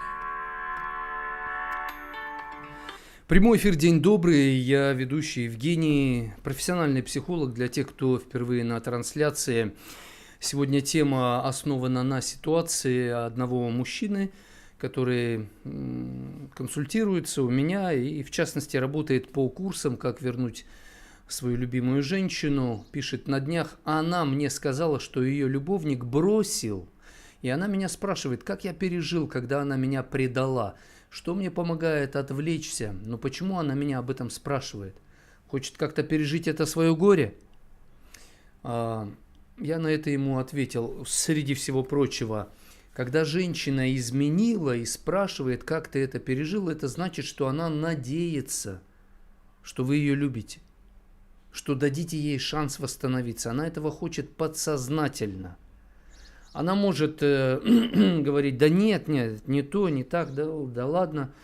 На самом деле она этого хочет, потому что все мы нуждаемся в прощении.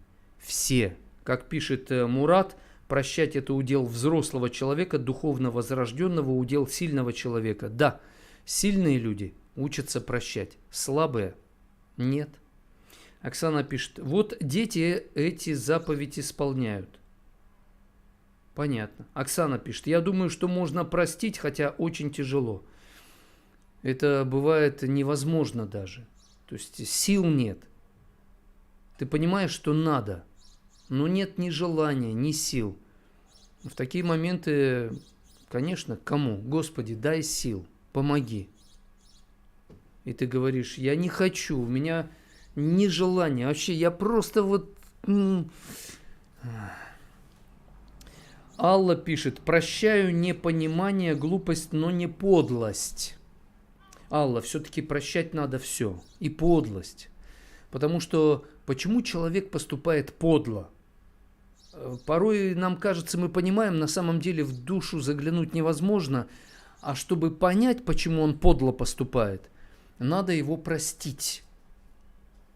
Простить, чтобы понять, чтобы выбрать правильную реакцию, чтобы наказать его, или напрячь его, или игнорить. То есть это все будут реакции. Но нужно выбрать правильную реакцию. И выбор правильной реакции, он зависит от того, прощаем мы или нет. Поэтому прощать надо все, чтобы иметь светлый, ясный, четкий разум, понимать, почему это происходит. Тут ведь, знаете, есть люди подлые, и они не меняются. Но по каким причинам они так себя ведут? Нам надо быть мудрыми, чтобы выбирать правильные реакции на эту подлость. Ведь это же мудрость, когда ты по-разному реагируешь на подлость. И надо иногда человека, прям жестко так напрягать, но для этого надо быть уверенным в том, что это правильно. Чтобы быть уверенным, что мы правильно поступаем, без прощения вот этого правильного разума у нас не появляется. Валентина пишет: мы часто прощаем, и это естественно, это жизнь. Надо поговорить спокойно и объяснить. Порой человек, который тебе изменил, предал, ты с ним спокойно пытаешься объяснить, а он чихать хотел. Да, ему все равно. И это злит. Правда же? То есть вы стараетесь, вы даете шанс, а он плевать он хотел на этот шанс. Это реально вымораживает, да? И что делать?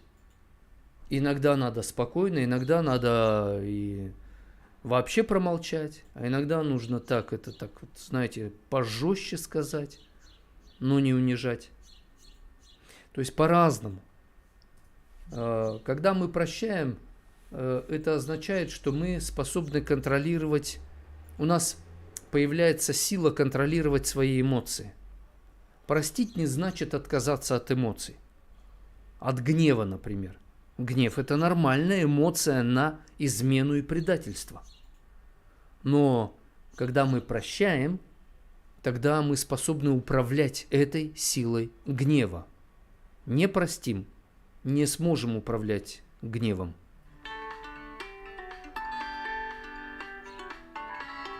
И бывает, человек гневается и такой спокойный весь, на самом деле у него внутри этот гнев, и он его будет либо равнодушным делать, либо мстить ты начнешь.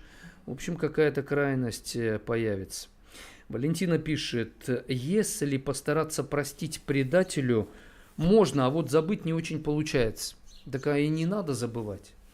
Да и мы не сможем забыть. Измену и предательство невозможно забыть, это неестественно. Прощать надо, чтобы не иметь зла в памяти. Когда мы не прощаем, у нас зло остается в памяти, и мы злопамятны. Yes! Оксана пишет, предавший должен понять сам, что он сделал больно другому. Бывает, он не может понять или не хочет. Но когда мы прощаем его, тогда мы способны помочь ему понять, что он сделал больно.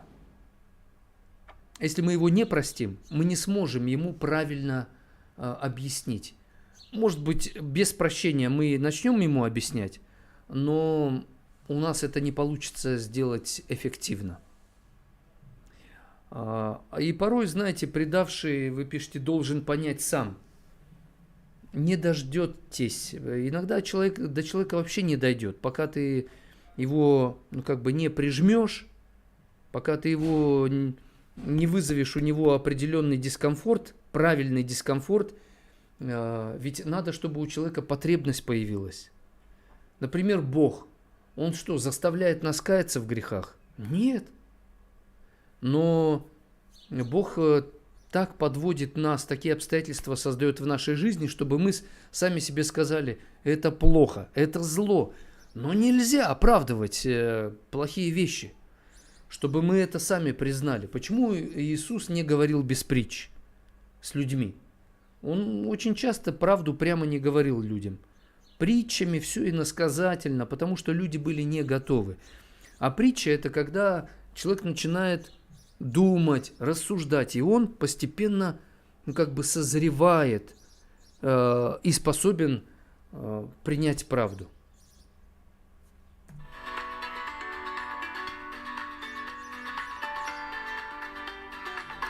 Мурат пишет, это похоть плоти, похоть, зачавший, рождает грех, а сделанный грех рождает смерть, смерть отношений с супругой или супругом. Да, но если даже доходит до смерти в отношениях, в моральном, психологическом смысле, значит вопрос, готовы ли вы воскреснуть? Хотите ли вы, чтобы вы воскресли для новых отношений? Мурат, как у вас с этим?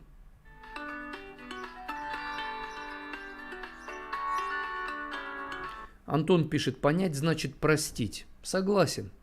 Мы не сможем понять, если мы не простили. А если мы пытаемся понять человека, это значит, что мы уже находимся в состоянии прощения. Мы уже его прощаем.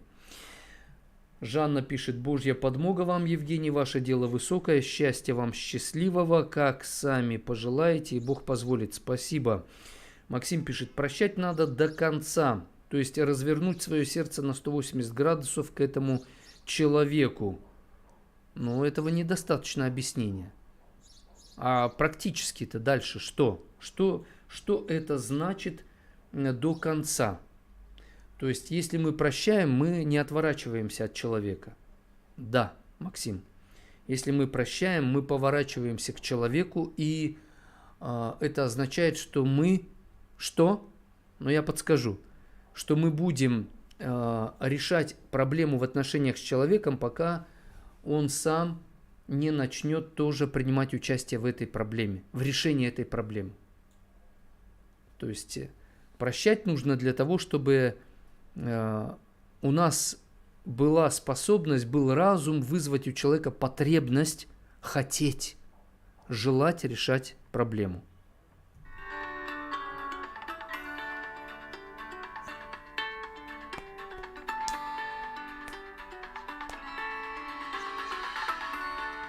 Наталья пишет, предательство – это ведь сознательный выбор человека, не так ли? А отношение к этому другого человека – это тоже его выбор. Никто же не тащит человека за шкирку менять что-то в отношениях. Предательство иногда сознательный выбор, а иногда неосознанный. Бывает, человек не ведает, что творит. Реально такое случается. Потом, когда он натворил, и он вдруг осознает, боже мой, что я сделала, что сделал. Денис пишет, где же должна быть точка невозврата в отношениях, до которой можно давать шанс человеку? Точка невозврата, когда человек сам не возвращается. Тащить его насильно мил не будешь. Точка невозврата это знаете, как Иуда Искариот. Он предавал Христа раньше, до предательства в Гефсиманском саду, когда уже привел толпу людей, которые схватили Христа. Да, предавал. Но вот этот момент был как бы последней каплей.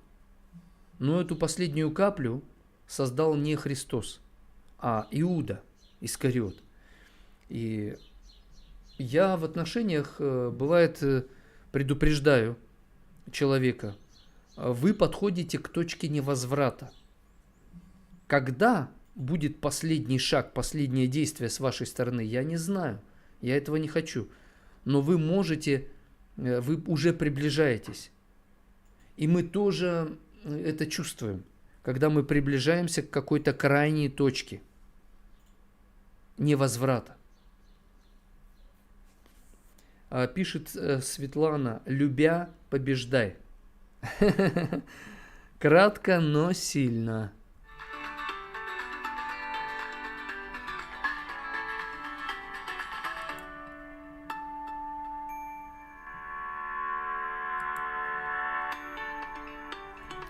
Пишет Олеся, Евгения, как расценивать, что мать категорически против, чтобы сын строил личную жизнь, создавал семью, не разговаривает с ним по 3 дня, как только узнает о его попытках сблизиться со мной. Причем ему уже 52 года, брату 45, оба не женаты. Можно ли считать это предательством по отношению к ее детям?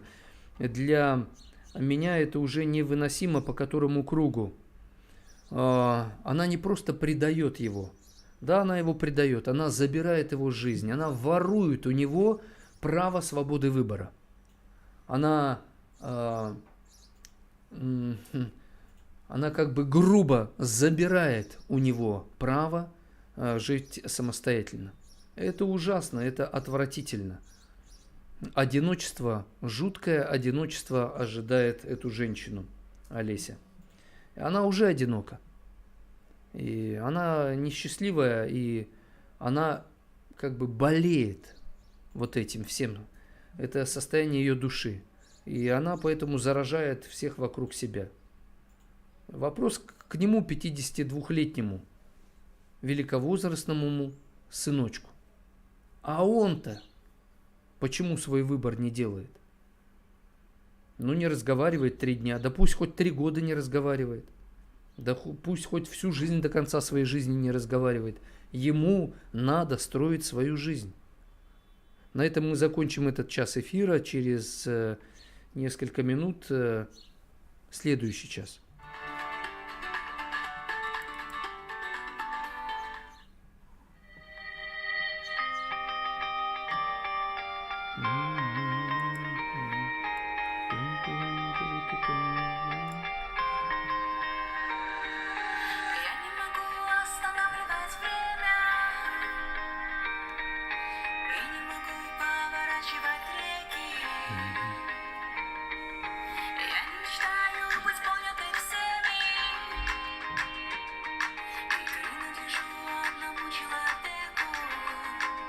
Вы шашлык кушаете, Оксана? Хорошо живете.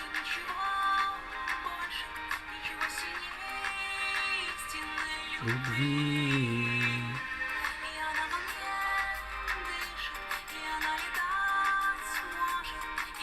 Чем не остановить?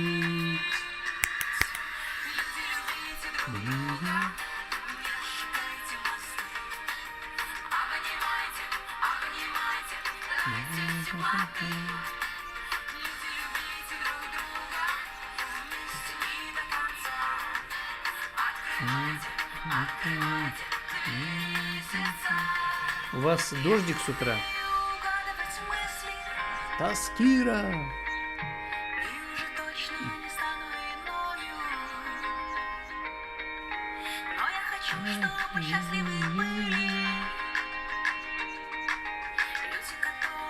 Рядом со мною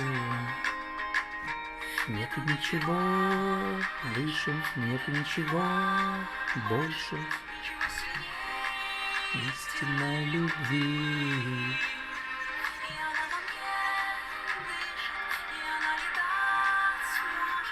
Ее ничем.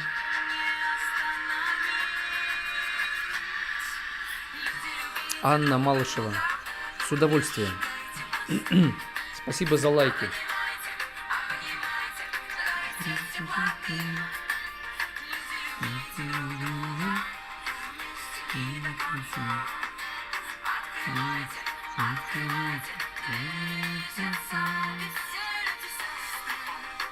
Ведь все люди братья.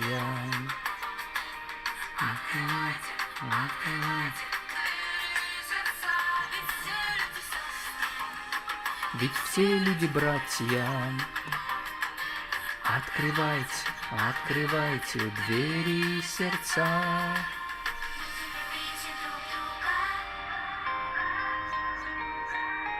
Людей любите друг друга.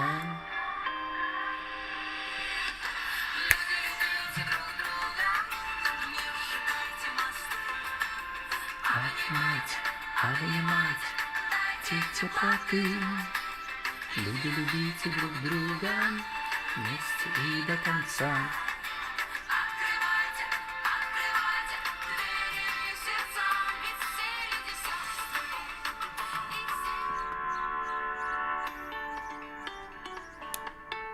Так, сейчас я тут кое-что сделать должен.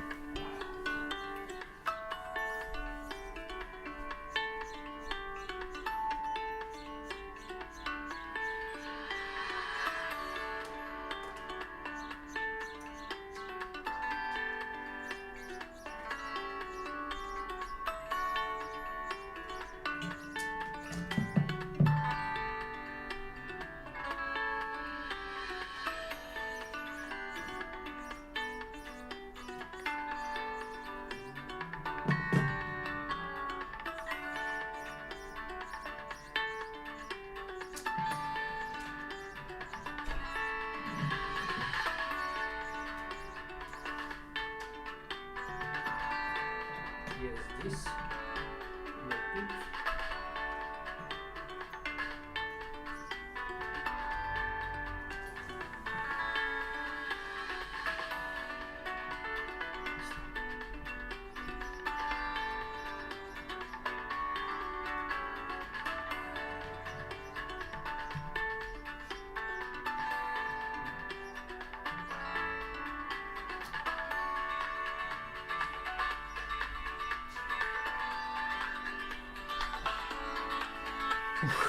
Поедем после. Закончится. Идите спать.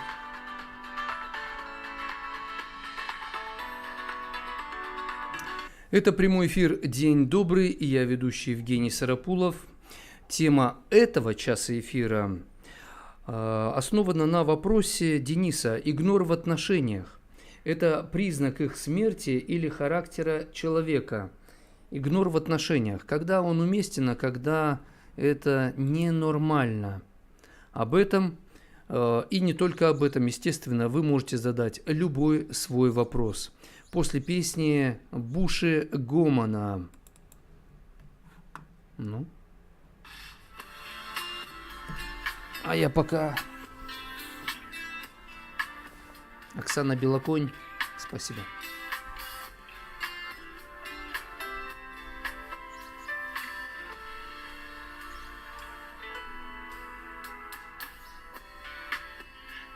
Ты со мной, любовь,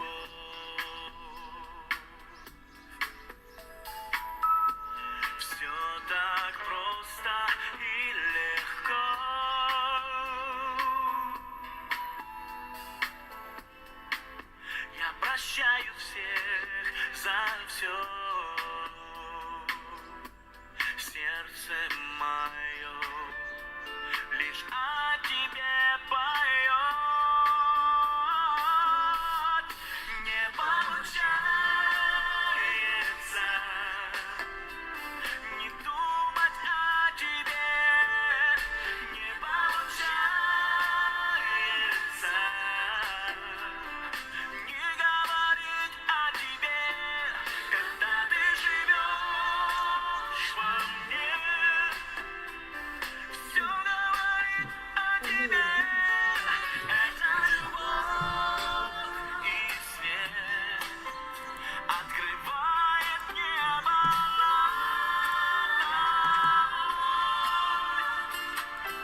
Забыл на запись поставить, кстати. Ну, сейчас поставлю. Для меня ты хлеб и соль.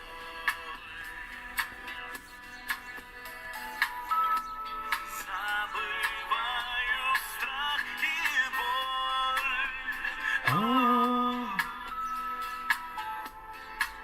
Только лишь тобой любовь.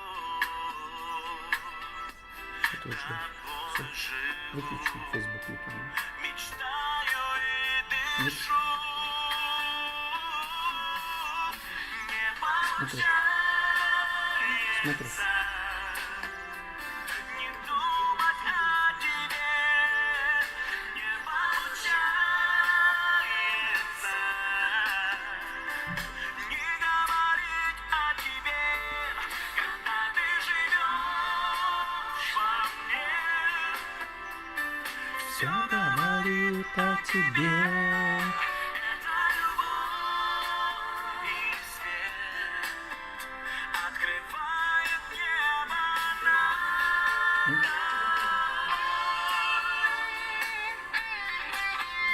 Ставим лайки, делимся трансляцией. Спасибо.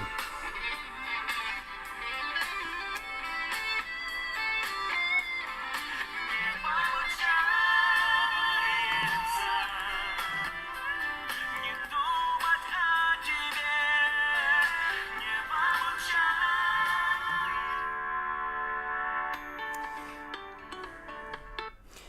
Игнор в отношениях – это признак их смерти или характера человека? Это может быть признаком смерти. Человек равнодушен, человеку уже все равно. И это смерть в отношениях. Но бывает, например, я во время трансляции игнорирую троллей, игнорирую высказывания некоторых людей. Сознательно, не обращаю на них внимания. Это бывает форма наказания, форма воспитания, способ, метод. Или это бывает для меня пауза, которую я создаю, игнорируя, чтобы понять, как же действовать, чтобы выбрать реакцию. Это иногда бывает такой метод провокации, то есть я провоцирую этих людей проявить свое нутро. Поэтому игнор может принести и положительный, а может и отрицательный результат. Иногда люди пользуются этим в плюсе, иногда в минусе. Поэтому бывает, что игнор является характером человека. Человек игнорирует, потому что он так привык. Это его характер. Но однажды, игнорируя, он сжигает мосты, которые ему и понадобятся. То есть человек игнорит других, живет так, как он хочет. А потом вдруг раз, и рядом с ним уже нет людей. Ну, физически есть, а чисто душевно он одинок, жутко, рядом с ним никого. Игнорирование, равнодушие – это хуже, чем грубость. Потому что это такая, знаете, скрытая ненависть, скрытая злоба. Человек может сам даже об этом не догадываться, что он из-за своего равнодушия, из-за своего игнора становится хуже. Об этом когда-то сам Господь говорил через царя Давида, что ли, если бы ты был холоден или горяч, но ты теплый. А теплый, то есть ни рыба, ни мясо, и с тобой тяжелее. Если бы ты был в какой-то крайности, такой холодный, то есть так, конкретный предатель, да, такой, проще с такими людьми. Но тот, кто равнодушен, игнорит, с ними сложнее, чем с теми, кто ведет себя грубо.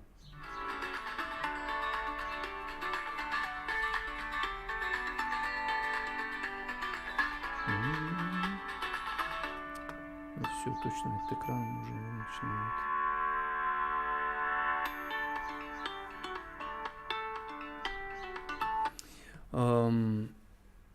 Выдержать удар измены.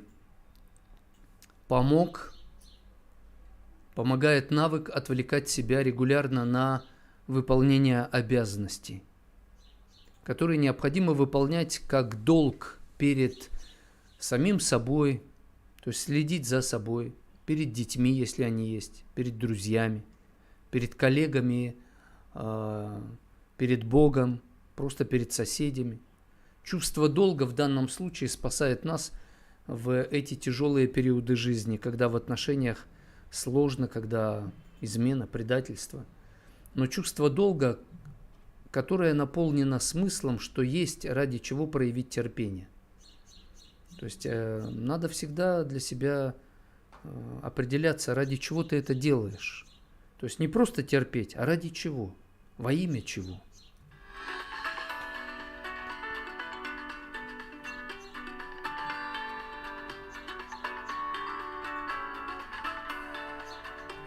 Порой я задаю в эфире вопросы, кто-то отвечает, а кто-то нет. Большинство не отвечают. Для меня это что, игнор? Вы игнорируете мои вопросы? Кто-то да, кто-то этим хочет меня раздражить. Кто-то просто не отвечает, потому что не хочет, имеет право. Кто-то не отвечает, потому что думает, долго думает. А кто-то не понял моего вопроса, а я подумал, игнорит, а он просто не понял. А мне вопрос надо по-другому задать. Вот что означает игнор. То есть игнорирование, палка о двух концах, может помочь тебе, а может и мешать.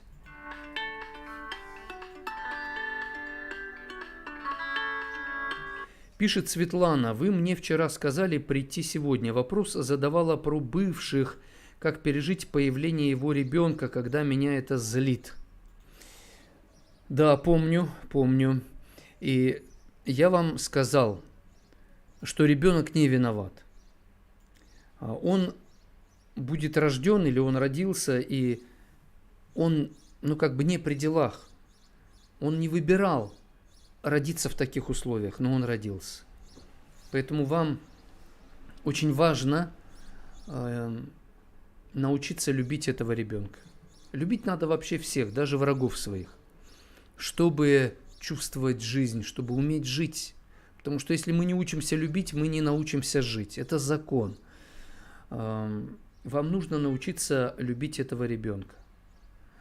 И бывший, от которого родился этот ребенок, конечно, он вызывает у вас злость, негодование, горечь, прочие негативные чувства. Это понятно, это естественно, потому что это, такой, знаете, видимый знак предательства. Да? Он конкретно вас предал, конкретно изменил, буквально, потому что с кем-то там зачал ребенка, и вот ребенок родился, и это такое живое свидетельство, что он вас отверг, он предал, он ушел, это очень больно.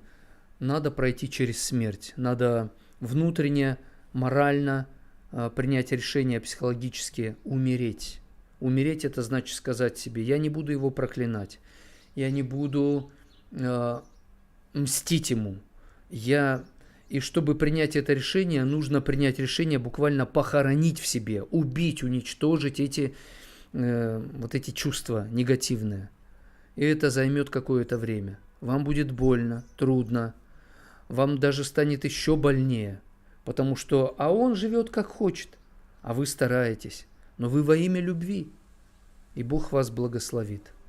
Благословит освобождением. В итоге вы почувствуете себя свободной от негатива. Вы обновитесь настолько, что станете еще более красивой, более привлекательной, более сильной как личность, более уверенной. И ваше счастье от вас не уйдет. Любовь поможет вам обрести свое счастье, потому что вы это заслужили, потому что вы родились заново. Понимаете, о чем я?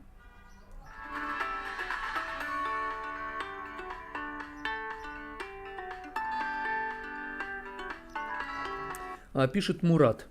Любовь не только чувства влюбленности, а прежде всего дела и поступки, а потом и слова в любви. Человек начинает служить в браке. Да, конечно, Мурат.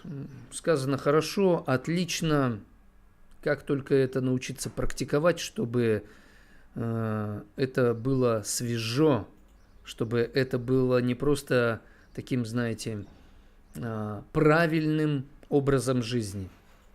Порой люди нас раздражают своим правильным образом жизни. У меня вопрос ко всем, кто смотрит сейчас трансляцию. Ведь есть люди, которые правильным образом жизни не раздражают. Они, наоборот, привлекают. Хочется, как они, жить. А есть люди с правильным образом жизни, ну, реально, напрягают, раздражают, и рядом с ними не хочется быть.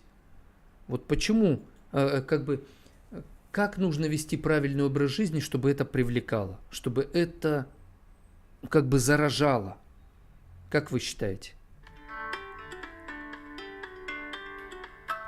Алена пишет, а мне кажется наоборот, что женщина эгоистична, она перед таким вопросом своему бывшему мужчине должна бы попросить прощения за измену, а мужчина, я чувствую, еще любит эту женщину, и этот ее вопрос болезненен для него.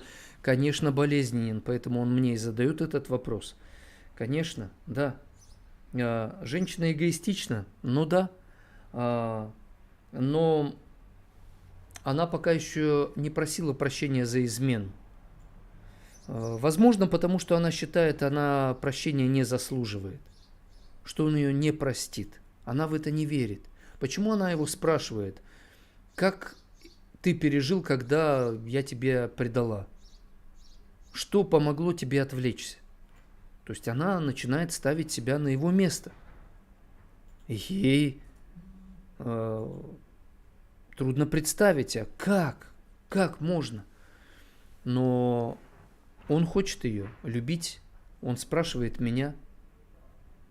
Когда человек предал и потом спрашивает, как ты это пережил, это значит, что он осознает, что не прав и не знает, как эту ошибку исправить. Он ставит себя на ваше место, и ему становится плохо, порой он сам не знает, как себя простить. Ален, спасибо.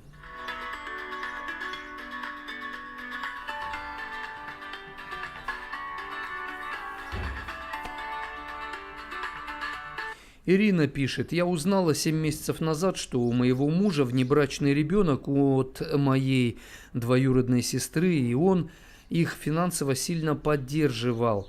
Моя психика сходит с ума, я не могу простить, хотя муж очень хочет остаться со мной. Говорит, что любит и любил только меня. Но разве такое возможно? Давайте разберем это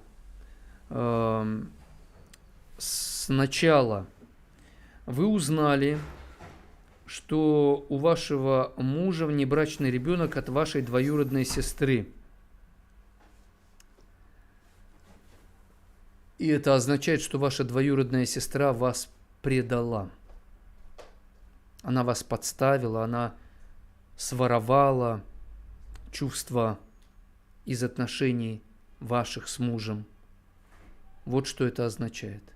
Но если она так поступила, значит, она слабая. Она не умеет любить. Она не знает, что такое любовь. Она предала любовь. Она предала себя. Вот что происходит. Дальше. Он их финансово сильно поддерживал. Дети, которые рождаются вот в таких условиях, они же не виноваты. И о детях ведь нужно проявлять заботу. Нужно. Поэтому, если ваш муж говорит, что он любит и любил только вас, тогда необходимо, чтобы он извлек правильные уроки из того, что было. Чтобы он признал ошибки. Может быть, он не осознает, что это ужасно, то, что он сотворил. Может быть, он этого не осознает. Такое бывает.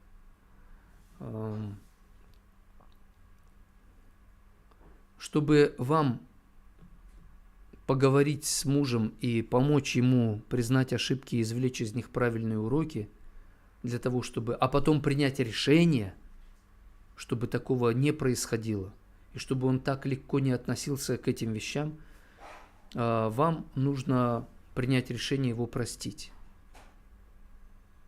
Иначе вы не сможете на него повлиять правильно.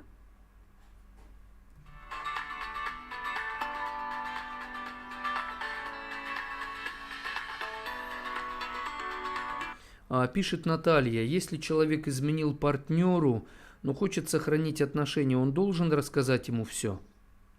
Нет, не обязательно все рассказывать. Потому что если вы все рассказываете, это правда может перенапрячь человека, она может его убить. Человек может не переварить, не перенести эту всю правду. Вот быть готовым рассказать все надо. Может быть, и никогда в жизни не нужно будет об этом рассказывать. Когда ко мне как к психологу приходят и рассказывают о подобных вещах, бывает достаточно, чтобы я об этом узнал. Бывает, я еще советую, пойдите к батюшке на исповедь. Это тоже такое духовное очищение, очень полезным будет. Но здесь рассказывать ему все, даже если он требует, не надо все рассказывать. Рассказать нужно кому-то. И по чуть-чуть, если придется ему рассказывать, то постепенно рассказывать нужно частично. И вы увидите, когда уже достаточно, больше не нужно. Я противник того, чтобы все рассказывать друг другу. Например, когда вступают в брак, создают семью, некоторые считают, надо все рассказать, все, что было, всю правду. Не согласен. Не надо это делать. Вся эта правда, она... Вот Богу можно, а людей не надо перегружать.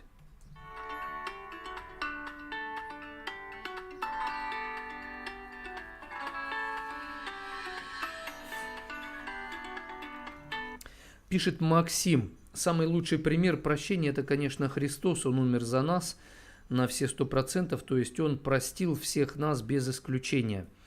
Максим, вы цитируете многое из Библии, но вы как-то по-человечески мало рассуждаете. Это ваш минус.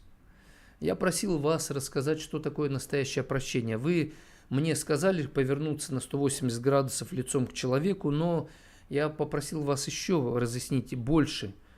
Да, Христос, конечно, лучший пример. Но вы лично, как человек, объясните, какие действия, как человек, вам нужно предпринимать. Что такое прощение? Поэтому больше рассуждайте как человек, Максим. Потому что когда люди цитируют Библию и мало сами рассуждают, мне кажется, и Богу-то это не интересно.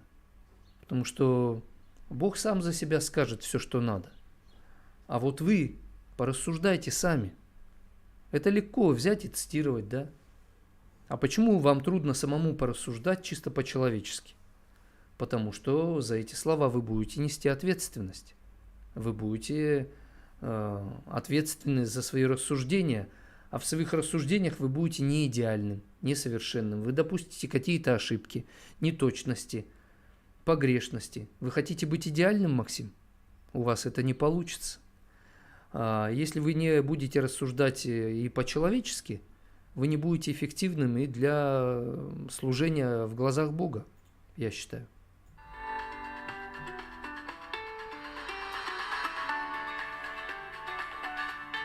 А Валентина пишет: Евгений, а если он не чихать хотел, а сам говорит, что другой заболел и его тянет к ней, и что думает только о ней, можно отпустить, а вдруг ошибся, что новая любовь на всю жизнь, а потом захочет обратно пустить?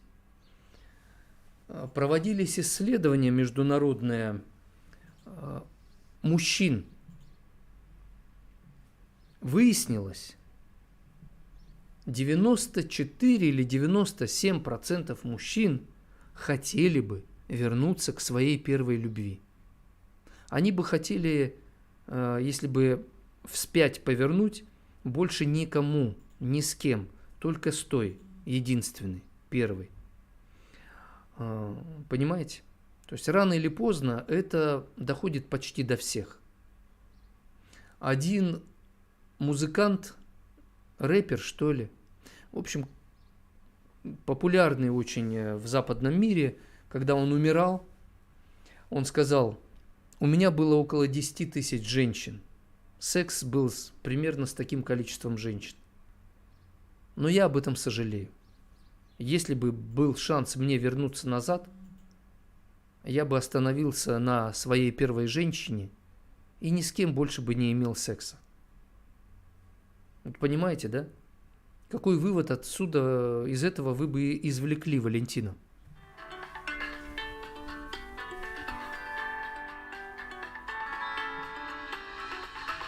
Пишет Алла: а что такое правильный образ жизни?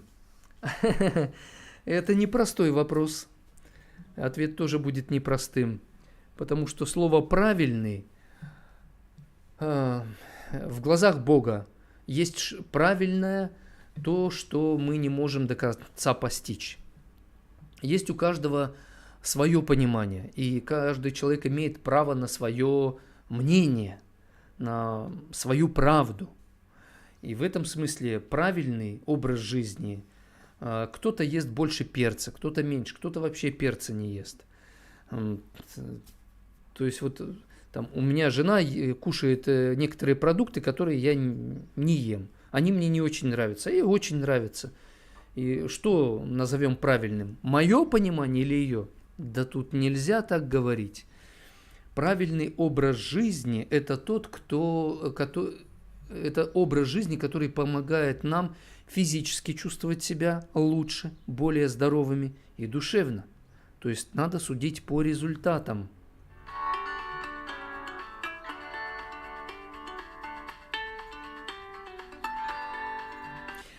Нам написала Эльза: я думаю, что он поймет и поддержит и простит, если он хоть имеет чувство чуточку, так как многие женщины прощают, но на душе остается осадок.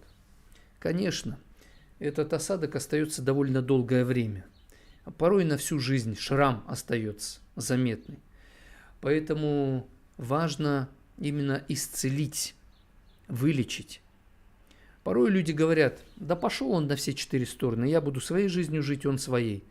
Это не исцеление, это обезболивание. И это бывает очень опасно. Когда мы обезболиваем то, что надо лечить, мы можем довести себя до грани смерти. Летальный исход. Поэтому осадочек остается, естественно. Нужно взять время довольно длительное, чтобы простить этого человека от всей души, и чтобы он исцелился. Для этого нужно с ним беседовать. Желательно, чтобы был специалист, который поможет формулировать правильно вопросы, проходить правильно стадии исцеления, восстановления. Я с одной женщиной 4 года непрестанно работал, прежде чем у нее наступило такое очень качественное, глубокое исцеление. И не то, что оно прям полностью наступило, а процесс мы так организовали с ней, что она сегодня совершенно другим человеком стала. Так классно на нее смотреть со стороны. Она такая, просто на загляденье.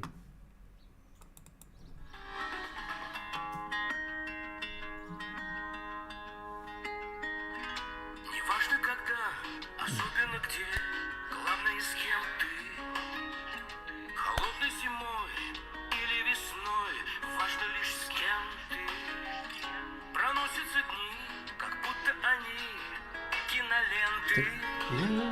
Но этот вопрос слышен всегда: с кем ты?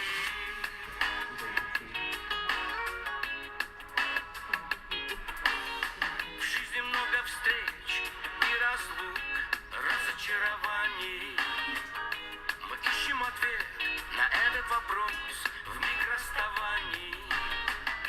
Не ошибись, остановись, найди ответы перед тем, как уйти или прийти.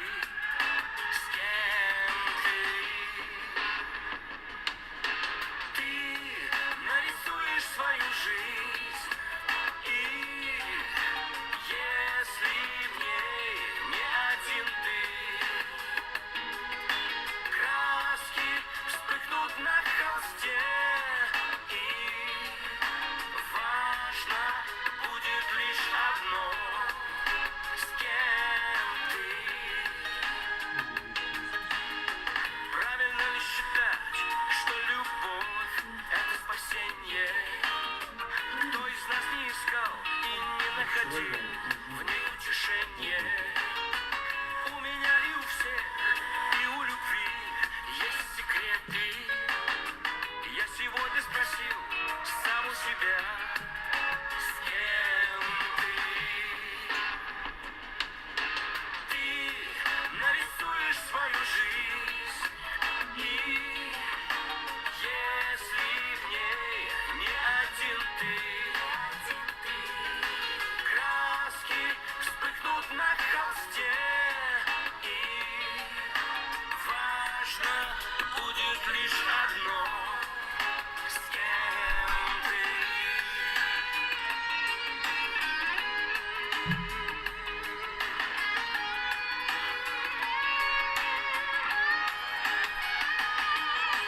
Ты нарисуешь свою жизнь, и если в ней не один ты, краски вспыхнут на холсте, и важно будет лишь одно, с кем ты нарисуешь свою жизнь. Алена, очень рад. Попозже зачитаю сообщение от вас. Не один ты. Не один ты Краски вспыхнут на на холсте. и важно будет лишь одно, С кем ты? важно лишь одно, с кем ты, важно лишь одно, с кем ты.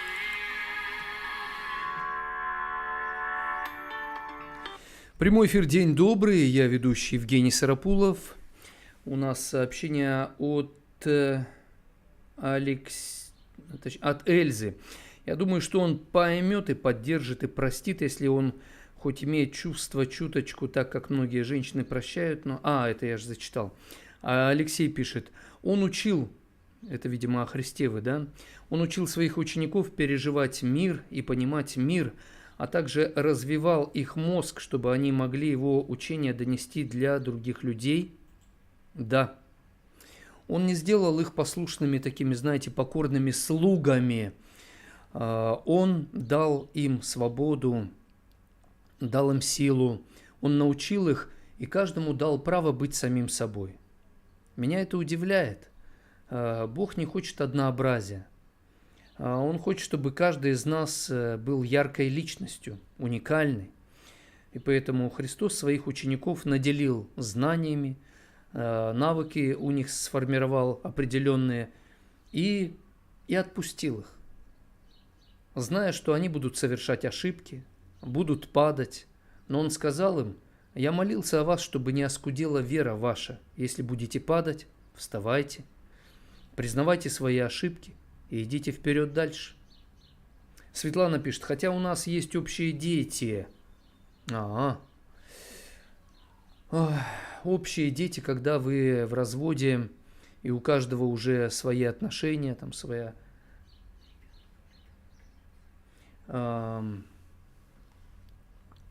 Ребенок родился от другой, а у вас есть ваши дети. Это боль на всю жизнь, конечно. Этот ребенок, с одной стороны, будет всегда напоминать вам о том, что он изменил, о том, что он сделал это. И это предательство любви. Но если вы научитесь любить этого ребенка, научитесь преодолевать вот это чувство горечи, тогда вы обретете, скажем так, какое-то небесное чувство любви. Потому что по-человечески это невозможно. Любить ребенка, да, или как-то вот там принять это просто, я считаю, что это почти невозможно. Но есть ведь разный уровень любви. Такой детский, наивный. Есть уровень любви между друзьями. Есть любовь когда ты готов жизнь свою отдать, такой жертвенный, да, агапе. Есть любовь как страсть, как влечение, есть вот эти разные уровни любви. И есть любовь как такое небесное качество, даже врагов своих любить, для того, чтобы быть сильнее, чем враги. Почему надо врагов любить? Потому что если ты их не любишь, ты сам становишься как они.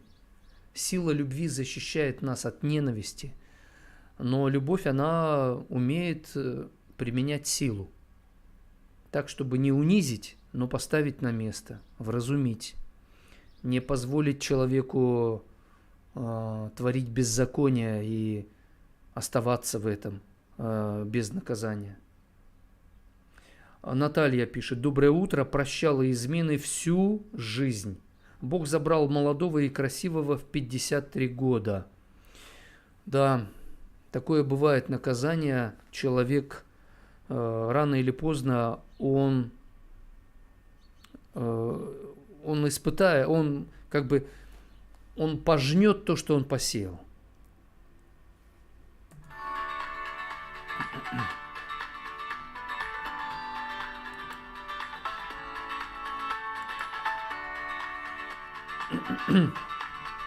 Пишет нам Ирина: «Я узнала 7 месяцев назад, что у моего мужа внебрачный...» Я это комментировал уже. Это такое у вас очень серьезное сообщение. И вы там дописали, я вижу. «Моя психика сходит с ума, я не могу простить, хотя муж очень хочет остаться со мной. Говорит, что любит и любил только меня». Ну разве такое... Да, я прокомментировал ваш вопрос уже, он очень серьезный был. Так, пишет нам Антон: «Предавал ли Иуда Искариот Иисуса?» Задает вопрос Антон и дальше пишет: «Ведь предательство только тогда считается предательством, когда предающий знает, что делает. Иуда не знал, потому после вернул священникам серебряники.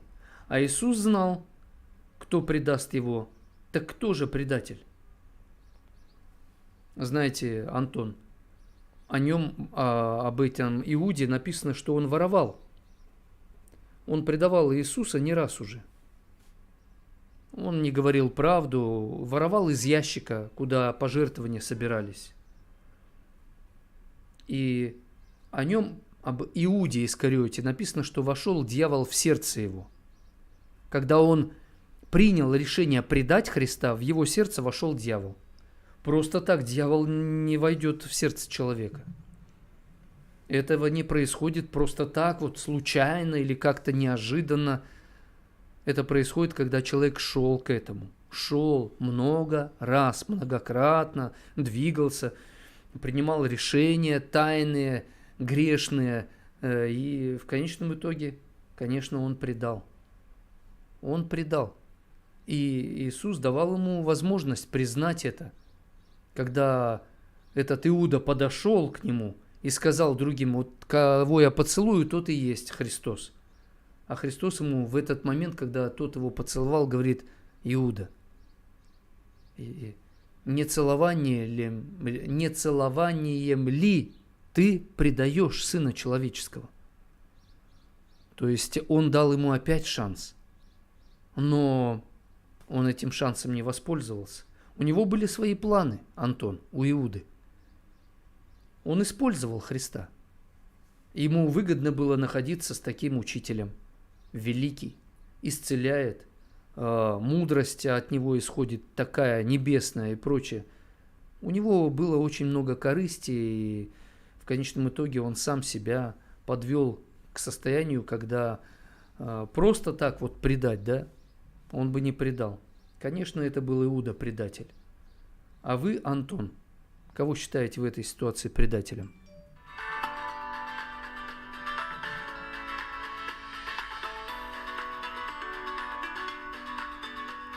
А Марина пишет со второго ТВ-канала «Здоровье» с Мясниковым. Сказал, как врач, что умрет физическая оболочка, как просто это понимать, то, если как яйцо, когда скорлупа умрет, а что внутри выживет. Интересно, что сама по себе скорлупа это тоже как бы клетки живые. Они защищают до времени. И когда птенчик вылупился, и вот эта корочка, да, она рассыпалась, все, они уже умирают, эти клеточки. Но они защищали жизнь. Так всегда. Чтобы что-то жило, что-то должно умереть. В этом мире земном вот так.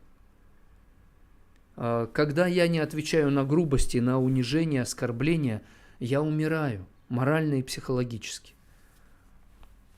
Смерть действует во мне, чтобы жизнь действовала в тех, кого я прощаю и кому я не отвечаю злом на зло. Но они могут этим не воспользоваться. Но тогда ко мне все равно вернется то добро, которое я делаю. То есть я в любом случае не теряю. Другой вопрос, как правильно надо умирать, да, чтобы это принесло... Знаете, вот зерно, упав в землю, если его же надо еще закопать в землю, не просто чтобы оно на земле оказалось, надо ямку, потом его поливать, а бывает землю пропахать нужно, туда насыпать чернозем, в общем, удобрить и тогда, да, то есть в этом смысле надо еще правильно умирать, чтобы жизнь действовала дальше.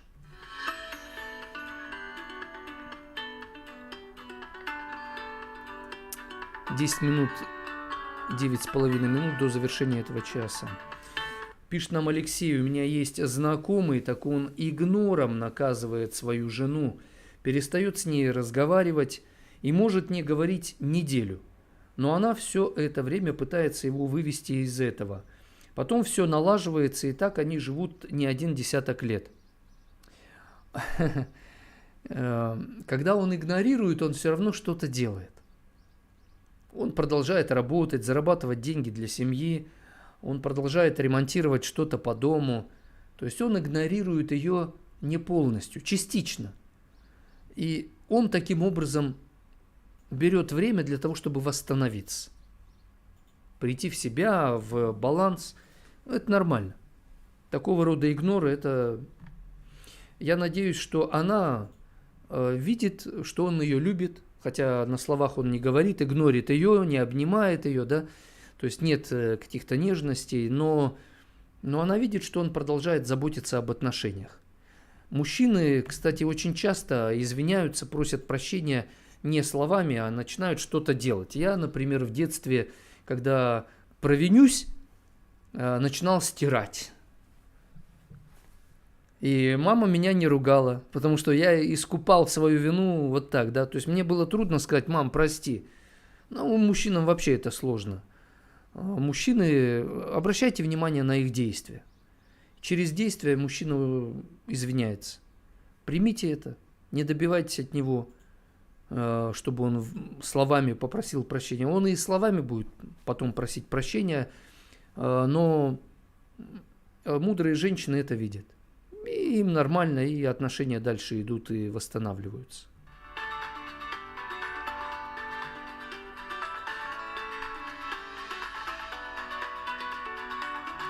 Пишет Оксана: а я хочу сказать, что семью я потеряла только потому, что никто не помог. Игнорировали, все видели, но никто не впрягся, а наблюдают со стороны. Некоторые боятся стать третьим лишним. Кто-то завидовал, поэтому игнорировал и хотел, чтобы у вас все разрушилось. То есть люди игнорируют по разным причинам. Иногда они не знают, как включиться в вашу ситуацию, просто поэтому игнорируют. А иногда даже не понимают, что они игнорируют. И такое бывает.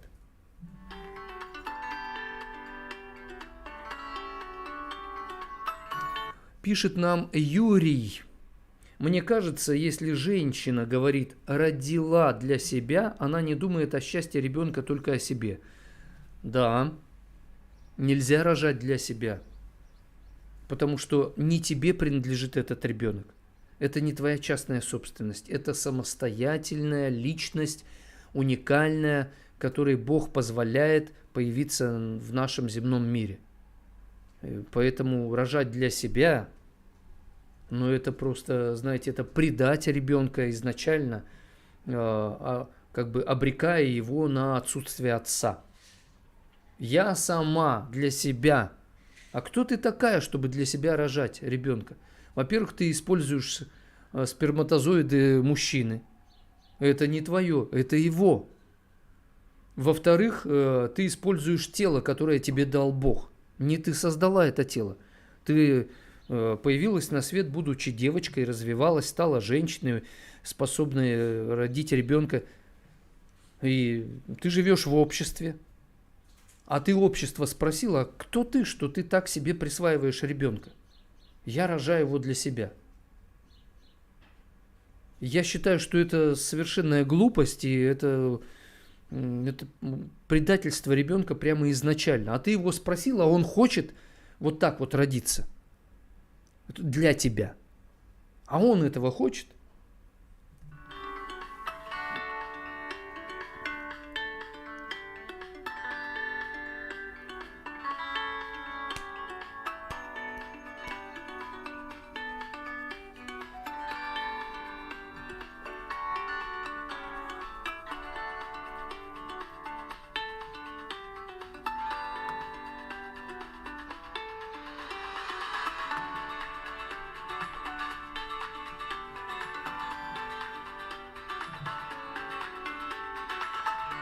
Прямой эфир «День добрый» продолжается. Я, ведущий Евгений Сарапулов, профессиональный психолог. Для тех, кто впервые на нашей трансляции, работаю психологом с октября 1993 года. У меня диплом по социальной психологии, специализация практический психолог. Получил я этот диплом в Санкт-Петербургском государственном университете, в Ленинградском тогда еще государственном университете. Светлана пишет, если друг переспал с другой, рассказал и просит прощения, можно ли простить предательство? Был как мужем, просит вернуться, все рассказал, как приехала, как звать. Можно ли простить такое предательство? Не просто можно, а нужно. Нужно, потому что он просит прощения, дайте ему шанс. Если вы его не простите, вы не сможете дать ему шанс. Но, может быть, он просит прощения просто, чтобы ему стало легче. Есть такие люди, которые изменяют, они не хотят меняться. Но они хотят, чтобы их простили, потому что на душе-то гадко. Хотят чувствовать себя людьми, а людьми себя не чувствуют, пока их не простишь. И они этот закон ощущают. Поэтому простите его ради себя. Ради того, чтобы вы могли понять, так что же у него за мотивы, чем он руководствуется. Потому что без прощения вы не сможете туда вглубь заглянуть и понять, и почувствовать. Потом, когда вы простите, вы сможете восстановить себя. Женщины, которые не прощают мужчин, которые им изменили, они не смогут себя привести в баланс, полный, хороший такой баланс. Потому что непрощение – это как пробоина в корабле. Да, корабль может плыть, но эта пробоина, она будет постоянно тормозить корабль. Он не будет так эффективно плыть, как может. Это как, знаете, зимой открытая форточка. То есть все тепло не выйдет из квартиры, но явно тепло не будет так, как с закрытой форточкой. И поэтому это как сквозит постоянно, да? Вытягивает тепло. То есть, по сути, женщина не сможет быть полноценно красивой, полноценно уверенной, полноценно сильной, если он не прощает. Да и человек любой, если не прощает, у него силы-то остаются, но не те. И однажды нужны силы большие, а их нет. Есть силы, но их недостаточно. А почему? А потому что не прощаешь, не простила.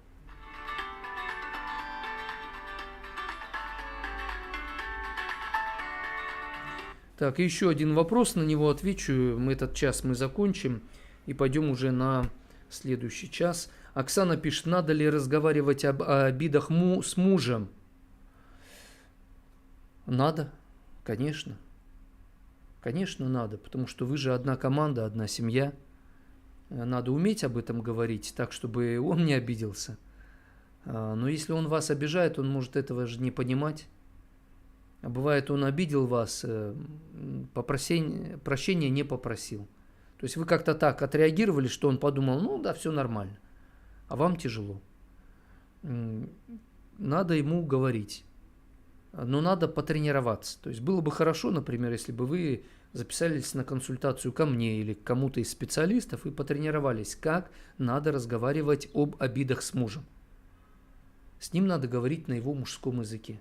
Говорить надо конкретно, говорить надо немного, и говорить надо так, чтобы советоваться с ним. То есть надо отделить обиду от себя и говорить с мужем об обидах. Не о себе, а об обиде. Как будто бы вы вместе соединяете усилия и решаете эту тему, связанную с обидами.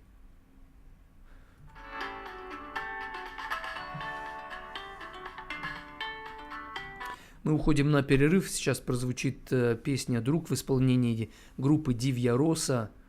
Очень люблю эту песню.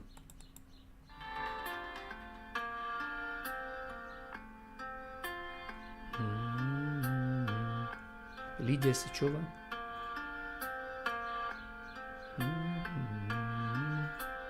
Друг, зачем искать, когда нашел?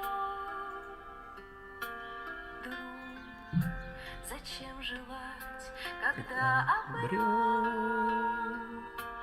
После множества дорог, скитаний и разлук мы встретились в свой срок.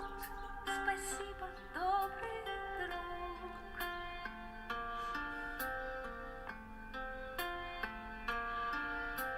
Друг, ты помнил свет и шел сквозь тьму. Там ты не был нужен никому.